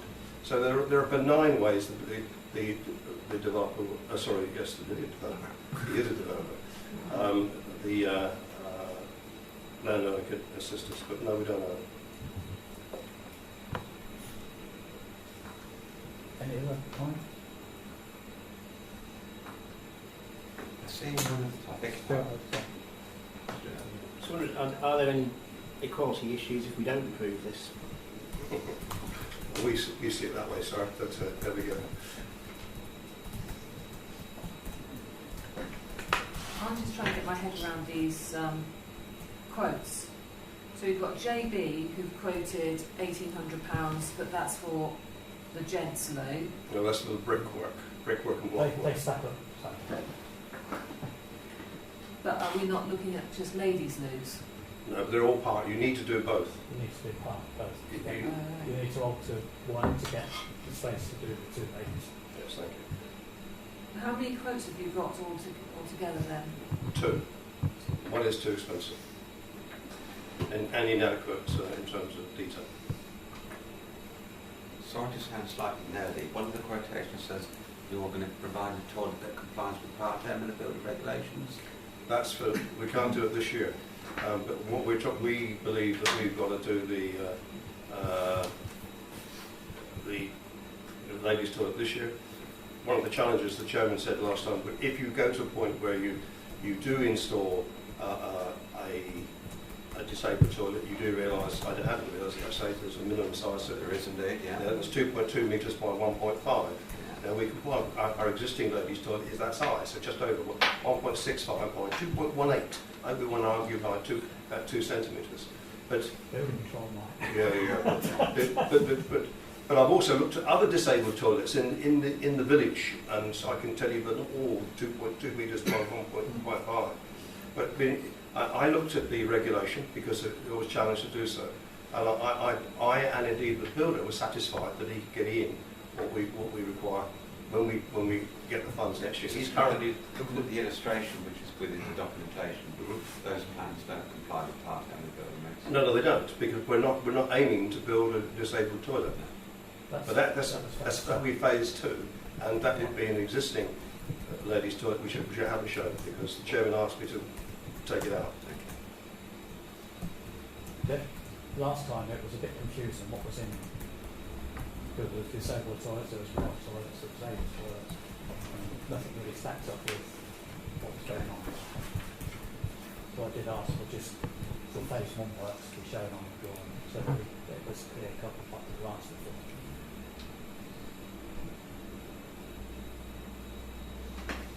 So this drawing shows a gents loo and a ladies' loos. But this is going to be done in 2 No, phases. that's That's one phase. one phase. That's one phase. That's what the quotes are for doing that. I'm going to ask again, are there any equality issues? Yeah, If I we know. don't I'll be approve- trying to think of an Well, answer. I'd like an answer. I'd like some consideration of that. The only thing I can think of, Yeah. off the top of my head, Okay. is that there may be inadequate ladies or female provisions with the number of children and parents there. I think it's one. Well, it used to be the old officer shop and railway Yeah, premises, it used to be which is now 1.25 the or workplace regulations, Yeah. isn't it? It used to be 1 for 25 or something Yeah, like that. or 150, I don't know. Yeah. But this facility, these toilets will be used when we're not there, so to speak. What is the general use of these toilet facilities? When I'm not Sorry. Outside the cricket club, are they used by, say, the tennis club or? Well, they could be. They're used by anybody who's in the facility. No. So they, I mean, they're not just for people who are playing the sport. I mean, It's for when the clubhouse is open. yes. basically. The arrangement was, or we thought we were being clever by actually showing, well, it can be used by those who are playing the sport, can be used by those who are watching the sport, can be used by visitors, and so on. So it's, and what we were trying to do is find a way to say, look, if we have ladies' games, and we do, how can we get them to be able to use a shower area and access a toilet in the same area? Because at the moment, all the facilities in this village are set up for males. Nothing is set up for women. So what we looked at is saying, well, how can we use this in such a way that we can show that we are trying to encourage female participation? And this actually shows that we can. I accept that it looks as if, well, there are drawbacks. You know, it doesn't comply with this part M, whatever. But that's for next phase. That's what we say, and I've committed that. That's what we'll do next. But we're not aiming to provide a disabled facility. We're aiming to provide for the 70-odd female women, not girls, who come to play cricket during the course of the week. They play in midweek. And we've now got girls' teams that are specifically girls' coaches. It's inevitable that they're going to run, and inevitable that they're going to demand different facilities we have. We staged a game during the course of the early part of last year, where we allowed Northamptonshire County ladies, of which there were a bunch of players in it, to play the Netherlands. The only way we could have them do that is for them to use the gents' loo, which is not acceptable. With urinals and so on and so on, it's not acceptable. So we actually felt that we ought to take a view. This area here should be cleaned up, and we will clean up the gents. We will make the area safer because we've got electrical equipment in one area that we need to lock that away, and we ought to be able to provide means by which we provide our ladies. And I can tell you, if I can say, Chairman, one councillor sitting over there who joined late was witnessed the queues that there are for our single ladies' loo when we have a game on. It's impossible for them to get anywhere near it. So we're trying to address that. It's a straightforward, simple act of kindness as much as anything. Of course. May I ask perhaps the last question? The arrangement you have, this sort of 12 months agreement, rolling agreement, I think. Is it an official one, or yes, it is? Is there a break clause in it, or can one party give notice to the other? Yes. But obviously you've been there so long, that's potentially unlikely. Well, you could argue that. I mean, when just using your words, you said you've been there 10 years. We've been there 10 years, and when the planning permission was given for that site to be from pasture to recreation land, yes, it was granted for the first and only use by Brixworth Cricket Club. So whether or not that's got any meaning today or not, that's actually what planning permission was granted, and that could be demonstrated. I have that record. So yes, I hear what you're saying. The implication of your question is, well, why can't you get a damn lease? He won't give us one. It's a straight answer. And the reason why he won't give us one is because he sees it as bureaucracy. And the area that as a whole is local green space. We made sure that every plan that it is identified as protected area and for recreation purposes. So you could argue that as much as we can, we've protected. I don't want to use the word stitched up, but you know what I mean. We've gone along a pathway to show that this is we can do the best we can. Yeah, as Mike alluded to, I'd like to thank him for the tour of the toilets down there. And all I would say is they're much needed, to say the least. And I think it's right and proper that the ladies, the girls, have the right facilities when they're playing cricket. And it's an expanding area, the girls' side.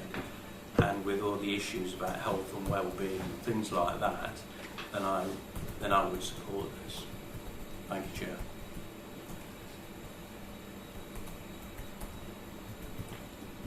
Any other comments before we move on to proposals? I just just don't feel comfortable that this, about the lease being so small.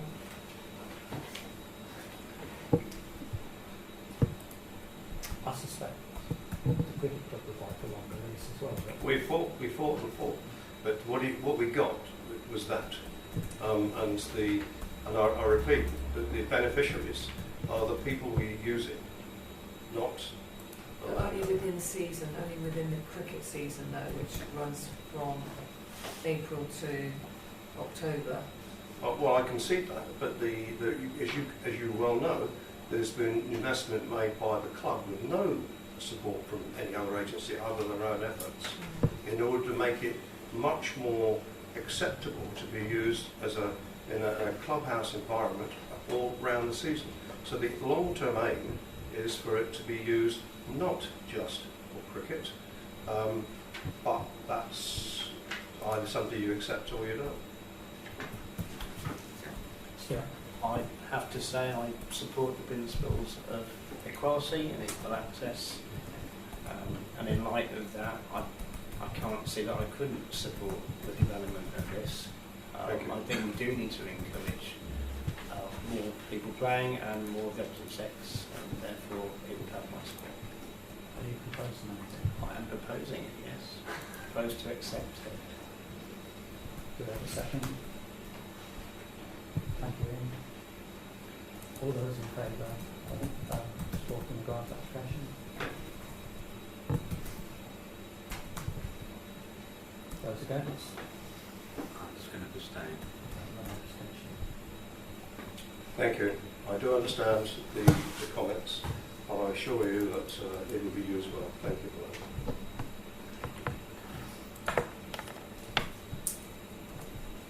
Okay, item 13, point 1.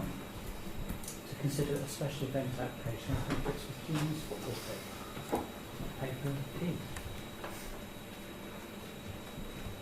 Off you go again.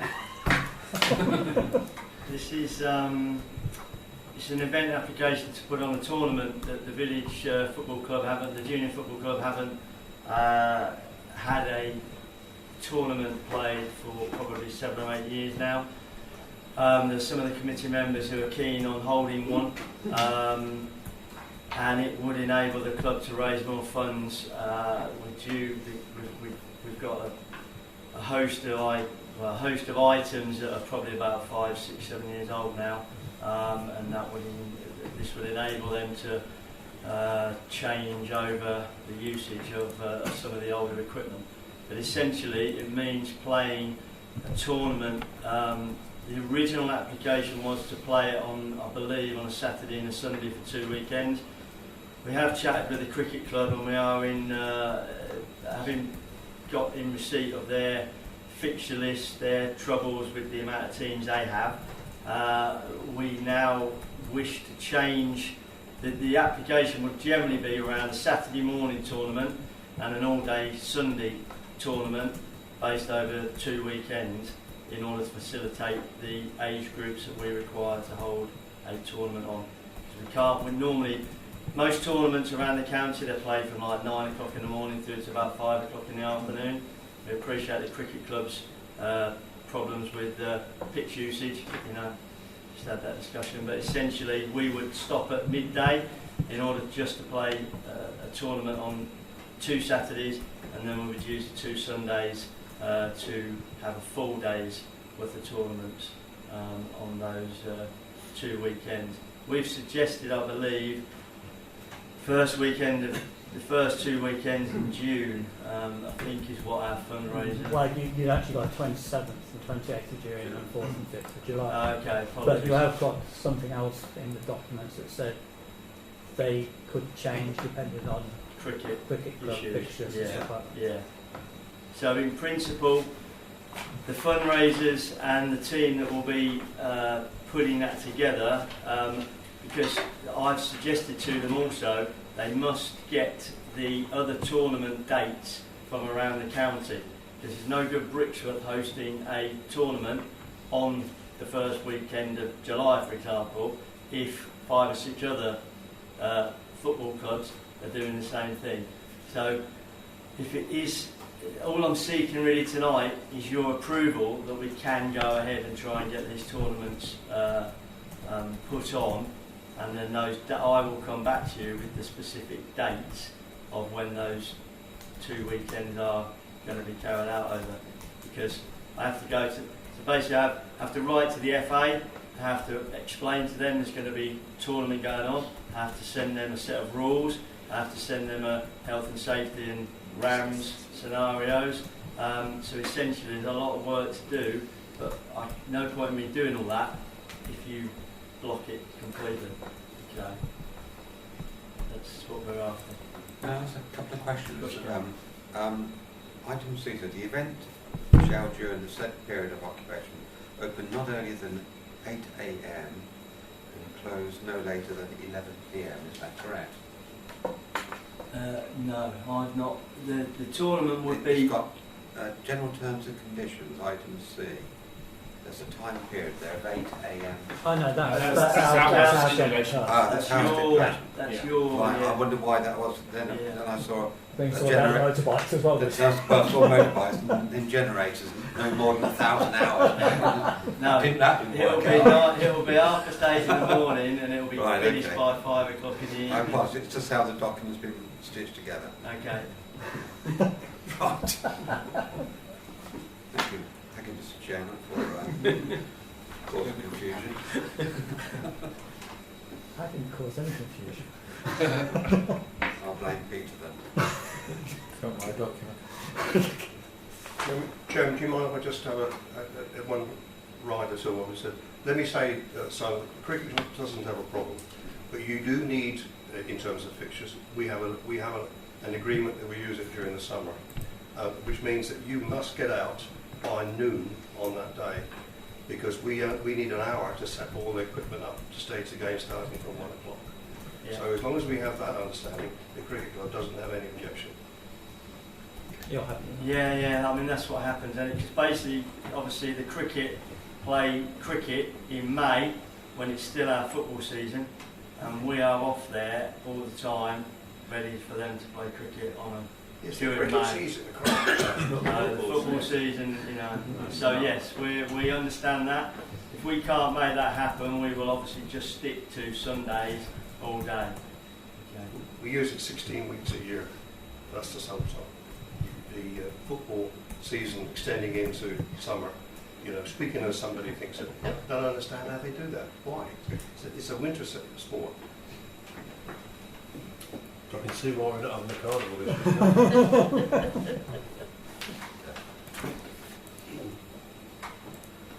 Any other comments? No. I would propose that in principle we support this.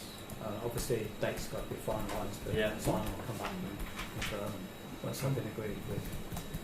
As long as they agree with the, because it's not fair. That because I'm sure that the cricket club they pay as much as the football lot do to hire St David's, but don't seem to get as much use out of St David's as the football lot. I don't know if is that right, Mike? It is. Yeah. We don't object to that because we think it's right we're fully aware of what commitments the parish council make. It's the £15,000 a year. It's the same sort of money we spend on the other grounds, so we know what it's like. So we're comfortable in making our contribution. All we want is to jealously look after an area that we've maintained ever since the ground was there. So it's one of the safest playing surfaces in the county. We want to make sure it's still being used by the youngsters, etc. on that area. We need two grounds on weekends. So a second. All those in favour? Support it in principle. Unanimous. Thank you.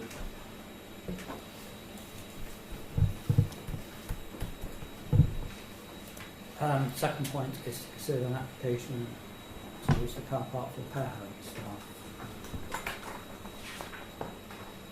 which is paper Q.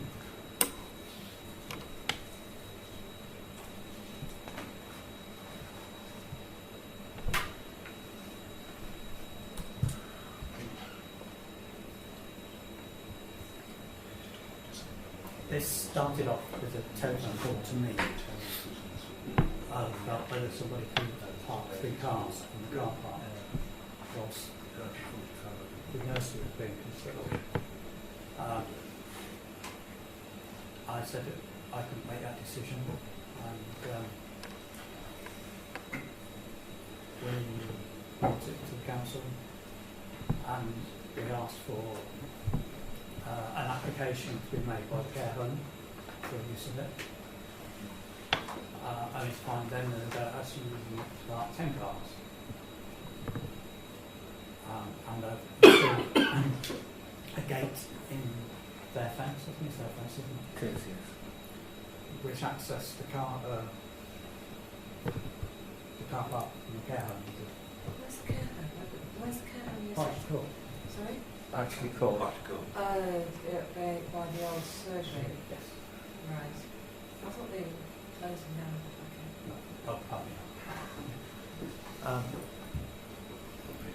There was apparently an unwritten agreement that they could use some of the surgery car parking spaces. But obviously the surgery is now moved, and the nursery need all the car parking spaces.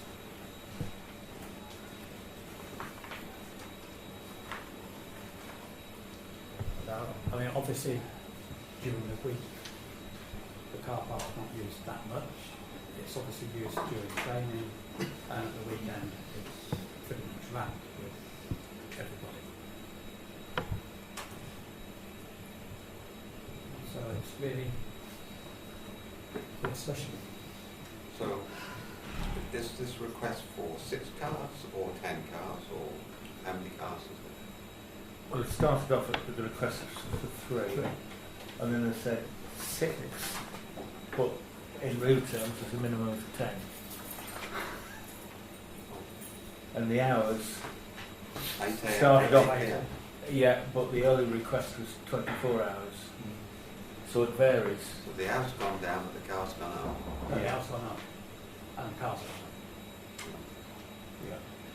Have they offered any contribution to the maintenance, wear and tear of the car park as a result of their Offered use? not a couple of hedge, which there isn't an hedge there, which is the clever bit. I thought it was quite smart. Sorry? They need to pay, don't they? Ian, did you had your hand up? No,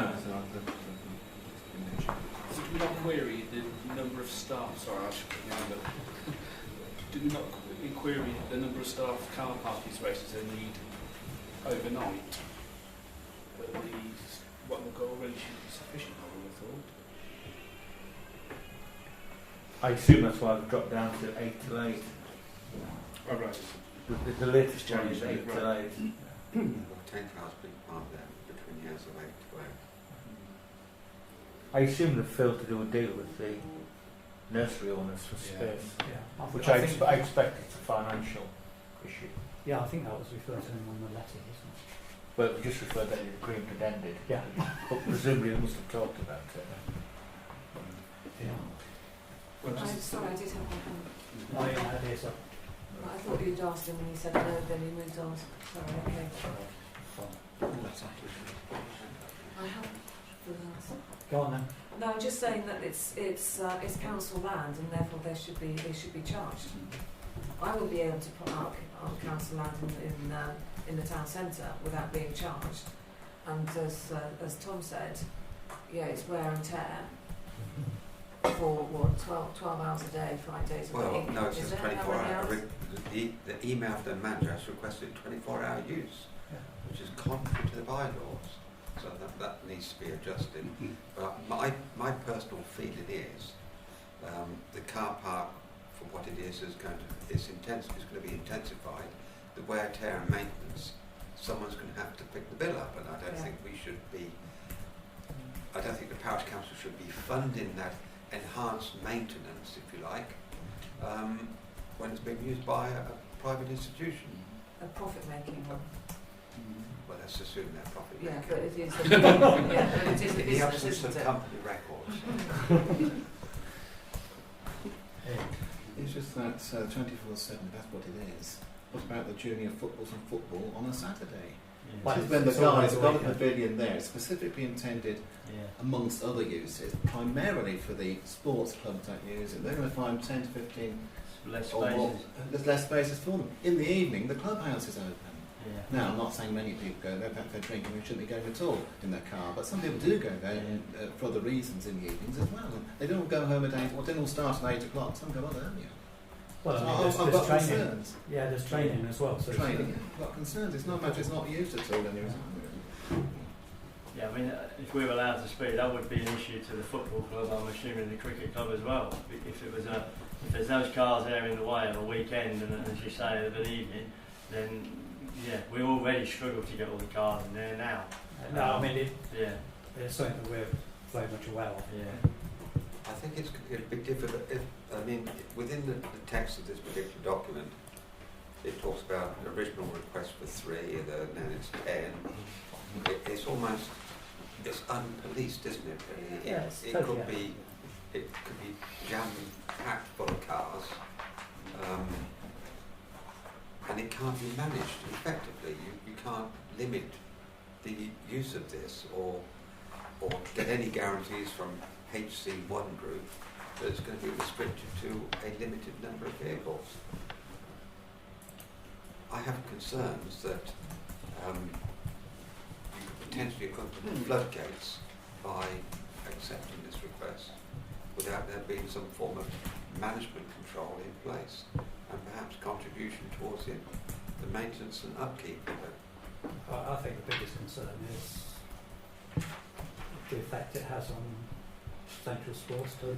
The consequences of it, obviously, yeah. What was primarily set aside for recreational purposes now being used as overspill parking because what they have at the moment is inadequate. I'm not saying that's right, I'm not saying it's wrong, but it is a consequence of it. Is there a way of marking bays and handing out some sort of pass on a very limited basis to restrict to 3? It's a gravel car. Sorry. Well, I appreciate the difficulties. Yeah, I'm just trying to find ways around this.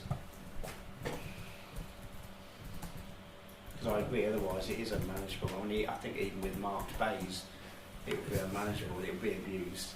If you said a system like that is open for abuse, isn't it? It is, yeah, and unless you can manage it, I mean, you could mark bays, you can insert brick insets to define a bay. You could have reserved for HC group only, signs on the fence.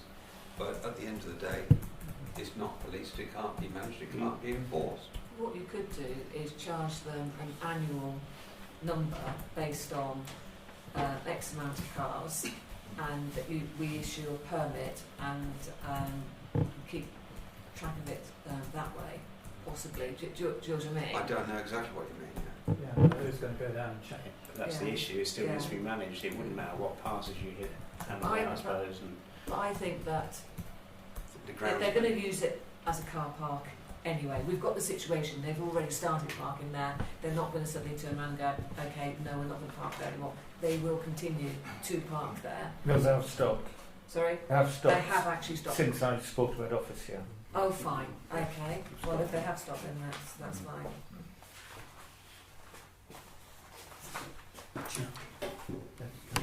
Just jump in as well. Yeah, I've got concerns about being used at weekends. I think probably do an agreement Monday to Friday, because I'm assuming the child nursery won't be open Saturday and Sunday. So there'll be those spaces there, which they used when the doctor's surgery was there. In fact, probably used them when the doctor's surgery was open, if the truth be known. I don't like the way it was done, to put a gate in and then just to walk straight onto our land and park cars there without any formal agreement.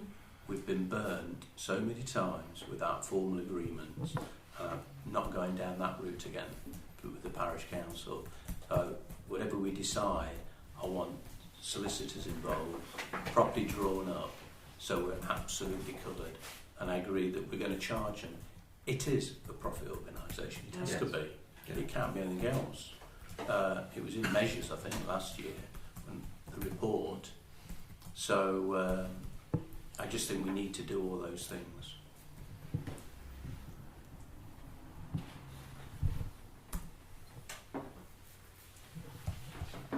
I think there's a principle here to be agreed, but the devil's in the detail, isn't it? And that fence belongs to the nursing home, does it? That they put a gate in? Yeah. Yes. I would assume that because the posts are on the other side. That's how it works with fencing, isn't it? They put it up Yeah. when Yeah. they built the nursing home. I live Yeah. just Oh, behind right, it. yeah, that's what I'm saying. But I'm assuming I'm not sure about that. bearing in mind residents, so if there's 24 hour, because there's 24-hour care there, vehicles going at 6 o'clock in the morning to and from that car park. Between will those 2 disturb houses, yeah. the residents back on that. That's an additional issue too. Yeah, we've got to take them both. Question for you two sports guys. When do you do training? What nights? What times? Well, currently we don't do any training on there because now it's kind of winter training. But we go to all the 3 sports centres that we can for Astro pitch training. But when we can on there, it's Tuesday, Wednesday, Thursday, and it's between 6 and about 7:30, 8 o'clock while it's light. So it's 3 nights of the week. But that's really, that's from kind of August and September, and now end of September we're off. We don't train on there. It's all into Astro pitches. So But Sands and the seniors train Sands on a and Wednesday, Sands, isn't it? well, Sands do. I'm taking the seniors off there as well now. We've got to fund them a pitch, an Astro pitch, to keep them off the pitches, because I am well aware of what you need, okay, and this is totally off the subject, but you need to ensure that Sands next year aren't training on the pitch in the summer periods like you tell us to. So it's probably for a different discussion, but we don't train on there when you ask us not to. They have been, but essentially, we try and stay off there, and there's no all winter training now by adults and juniors is at Astro pitches. So really evening time. There's a little training area you have under the floodlights, and we do have a goalkeeper trainer for Northampton Town. He comes twice a month, and we just have a 6 till 7 o'clock slot on a sort of a Tuesday or Thursday. But so it's really 5% of the time at the minute. So you need people out there by 5:30. 8 a.m. to 6 p.m. 8 till 6 is the hour. 8 till 6. Monday to Friday. Monday to Friday. Saturday and Sunday is when it's being used, Yes, yeah. in my book. Might go without fitting with a shift pattern. Well, But I'm just saying.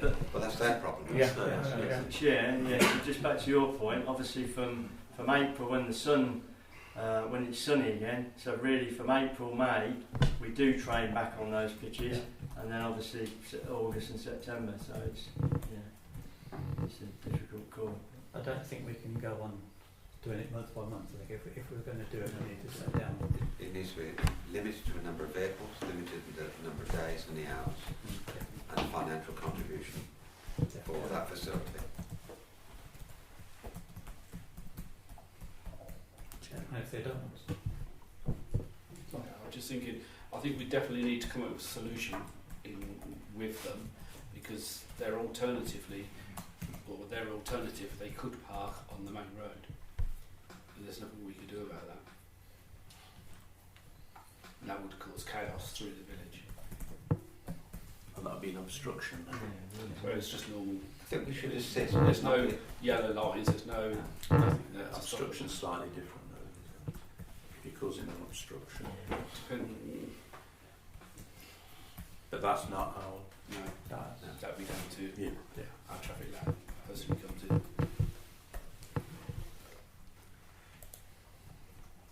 I think if they don't go along with that, if we agree to provide anything, then they should take the gate out as well, and reinstate the fence.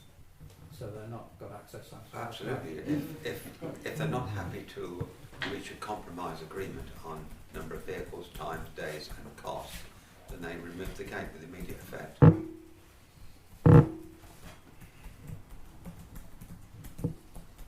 What about Kevin's point of making it legal or whatever? Oh, totally quick. Oh yeah, we need to have. I think if we're going to go down that road, how are we going to enforce it? We can't stop microlights landing on the playing field at the moment, so what chance have we got of stopping cars using car parks? No, I'm not saying I'm being obstructive, I'm being quite supportive of what's being said. The practicality is, how do you know that there's only 6 cars there belonging to the care home and not 8 or 9, if there's 8 or 9 cars there? But they maybe have a sticker of some sort. So what do you do if there's 2 extras? Because say civil trespass, and you have a job to instantly remove that. I think that will always be a risk, isn't it? Because maybe it's a risk we've got to take, but it's never fair, nevertheless it's going to happen. it'll all be if It's written into the contract. Yeah, if it's abused, then It's abused, right, so it's the you can contract. terminate the contract, yeah.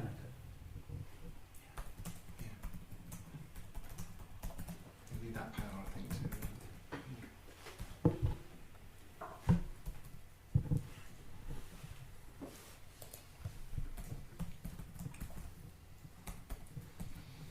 You suggest a proposal, Stephen?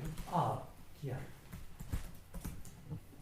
I think I would suggest that we allow them 3 car parking spaces between the hours of 8 and 6, Monday to Fridays only. Cost. I think subject to an agreement and an agreed cost for maintenance and repair, without actually putting the figure on it. It must have a value to them. I think if you charge them for the car parking, then that should cover the maintenance and repair. Yes, I don't think which is you what it should should- charge- I don't that's think- what it should be. I mean, what would be the normal day parking? If I park my car at Wellingborough Station, it costs me £10 a day. And that seems to be the going rate. If I park my car in the staff car park at Luton Airport without my staff pass, it's £58 a day. Is that when you get done?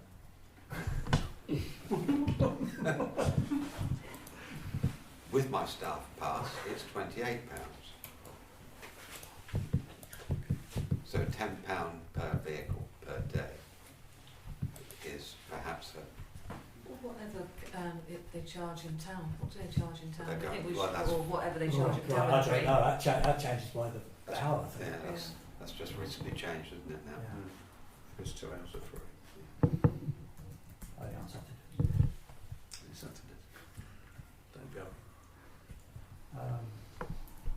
But I think it needs to be subject to an Subject acceptable and agreed cost. And Yes.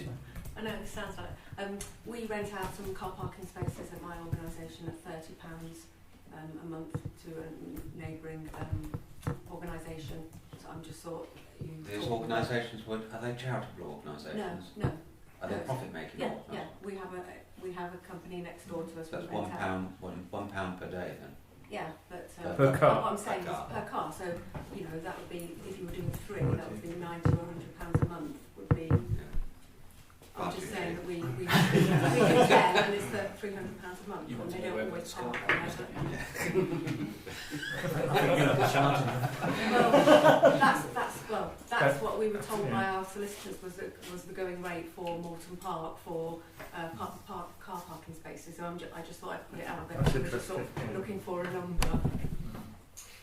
Somewhere between 1 and 10 then?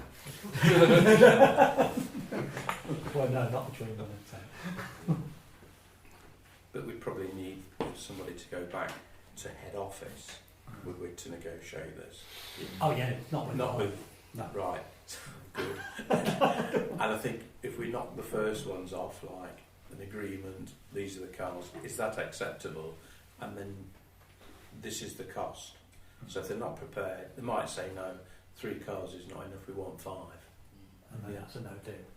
Well, it's yeah, it's up to everyone supposed to say yes or no, but I'm just trying to say if they come back and say that, you've got to then make another decision before you then get to the cost and saying, right, this is what it is. Take the lady, what she just said, it's like £30 a month, yeah, so for one car, is that right? Yes. Yeah, so So- we're saying £100 a month. £100 for 3 and roughly that's 90. But yeah, you can work it up, can't you? £1,000 a year, isn't it? Yeah, on 3. On 3. Yeah.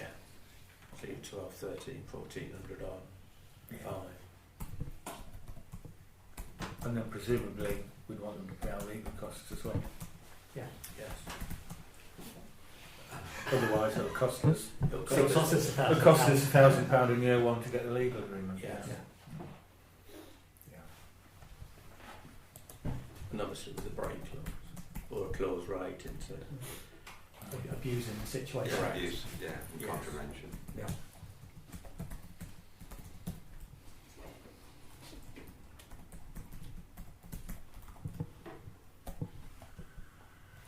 Are there any seconders for that? Oh, I'll second it. Whatever the, yeah, I think that's a good idea. Subject to the legal agreement and the contributions, maintenance and repair along state, subject to an agreed cost. £30 per month per car, £1,000 a year, plus legal cost with a break clause for any contraventions. Minimum of £30.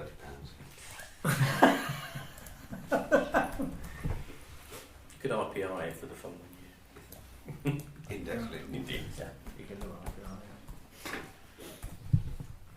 That was proposed by you, Chair. Yeah. I'll second that. Okay. Second. All those in favour? Unanimous. Best of luck with that email.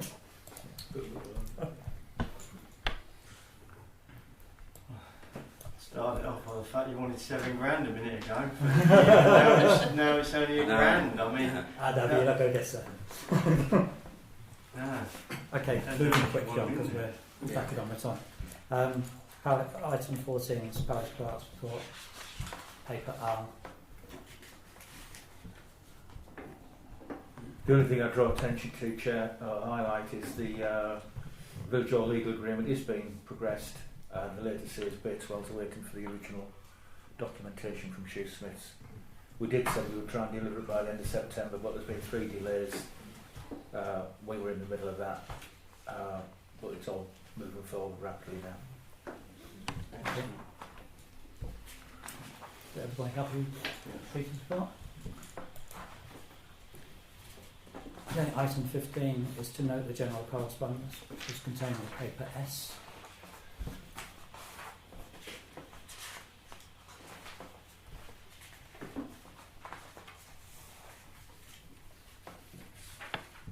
Everyone okay with those? Yeah. Okay. Have we got anything for 16? No. Okay, so 16, so 17's none.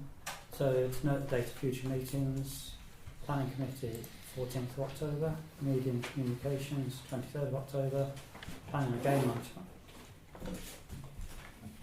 No, that date. I'll correct that. and full council meeting Yeah. Thursday the 31st of October. I've not been notified of any urgent matters. You, Peter? No. Okay. And that's probably the 28th, Chair, but I'll check. Check it. Yeah. Okay, thank you very much everyone. Declare the meeting closed.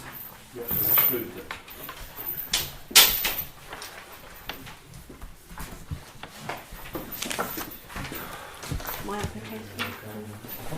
Thank you very much indeed. Yeah, I'm Peter. I'm Lena. Hi, nice to meet you. Hi. Nice to meet you. Nice to meet you, Lena. Hi. Thanks. 31st of October. This is it. Are you dressing up? Yes. Brexit today. Can we get, it's Pete, can we get together in the next week about the sports council discussion we had last night? Sorry? Can we get together in the next week? Just to I'm talk away more, next week, but the week after, certainly, week yeah. after, yeah? Yeah. Just to get an update on what I've got from the FA, yeah? Oh, big fantastic, Simon, yeah. Do you know Rob has found out what the sports be played on the 3G pitch. That was his task, wasn't it? What other sports can we play on? Canada's 12 Christian. Going to struggle with who else is going to play sport on it. What the Football Foundation. Is that right? But this is the conversation that we had yesterday, wasn't it? Yeah. You don't need it. Yeah, because I said, William can still give us money. It's Labour It's Party. Labour Party. It's Yeah. the sports. Yeah. And he said yes. Badminton and I really am. I'm going to go out now. I think I'm banging on his door. I did say at the beginning of the meeting, the foundation will only put the money in. What they will do, Real surprise to get. if it's such a no, let's start it before It starts anyway. say, It's not like it's irritating. It's irritating. Makes me look bad. I'll chase it. potentially to assist that because it is a multi-use application because it's not for a full 3G pitch, it's only for a 7v7 pitch. So it's not strictly true in saying they want to match it's all sport, and you cannot get a 3G pitch that can everybody can use it. Can play some loosely play Asian, maybe a game of I think you could be honest.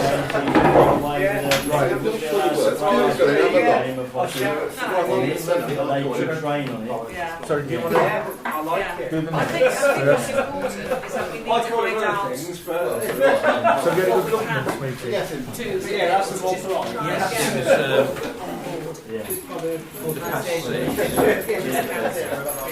Yeah, well, Till 10 to 8. Yeah. But if we can meet the I'll tell you what, Yeah.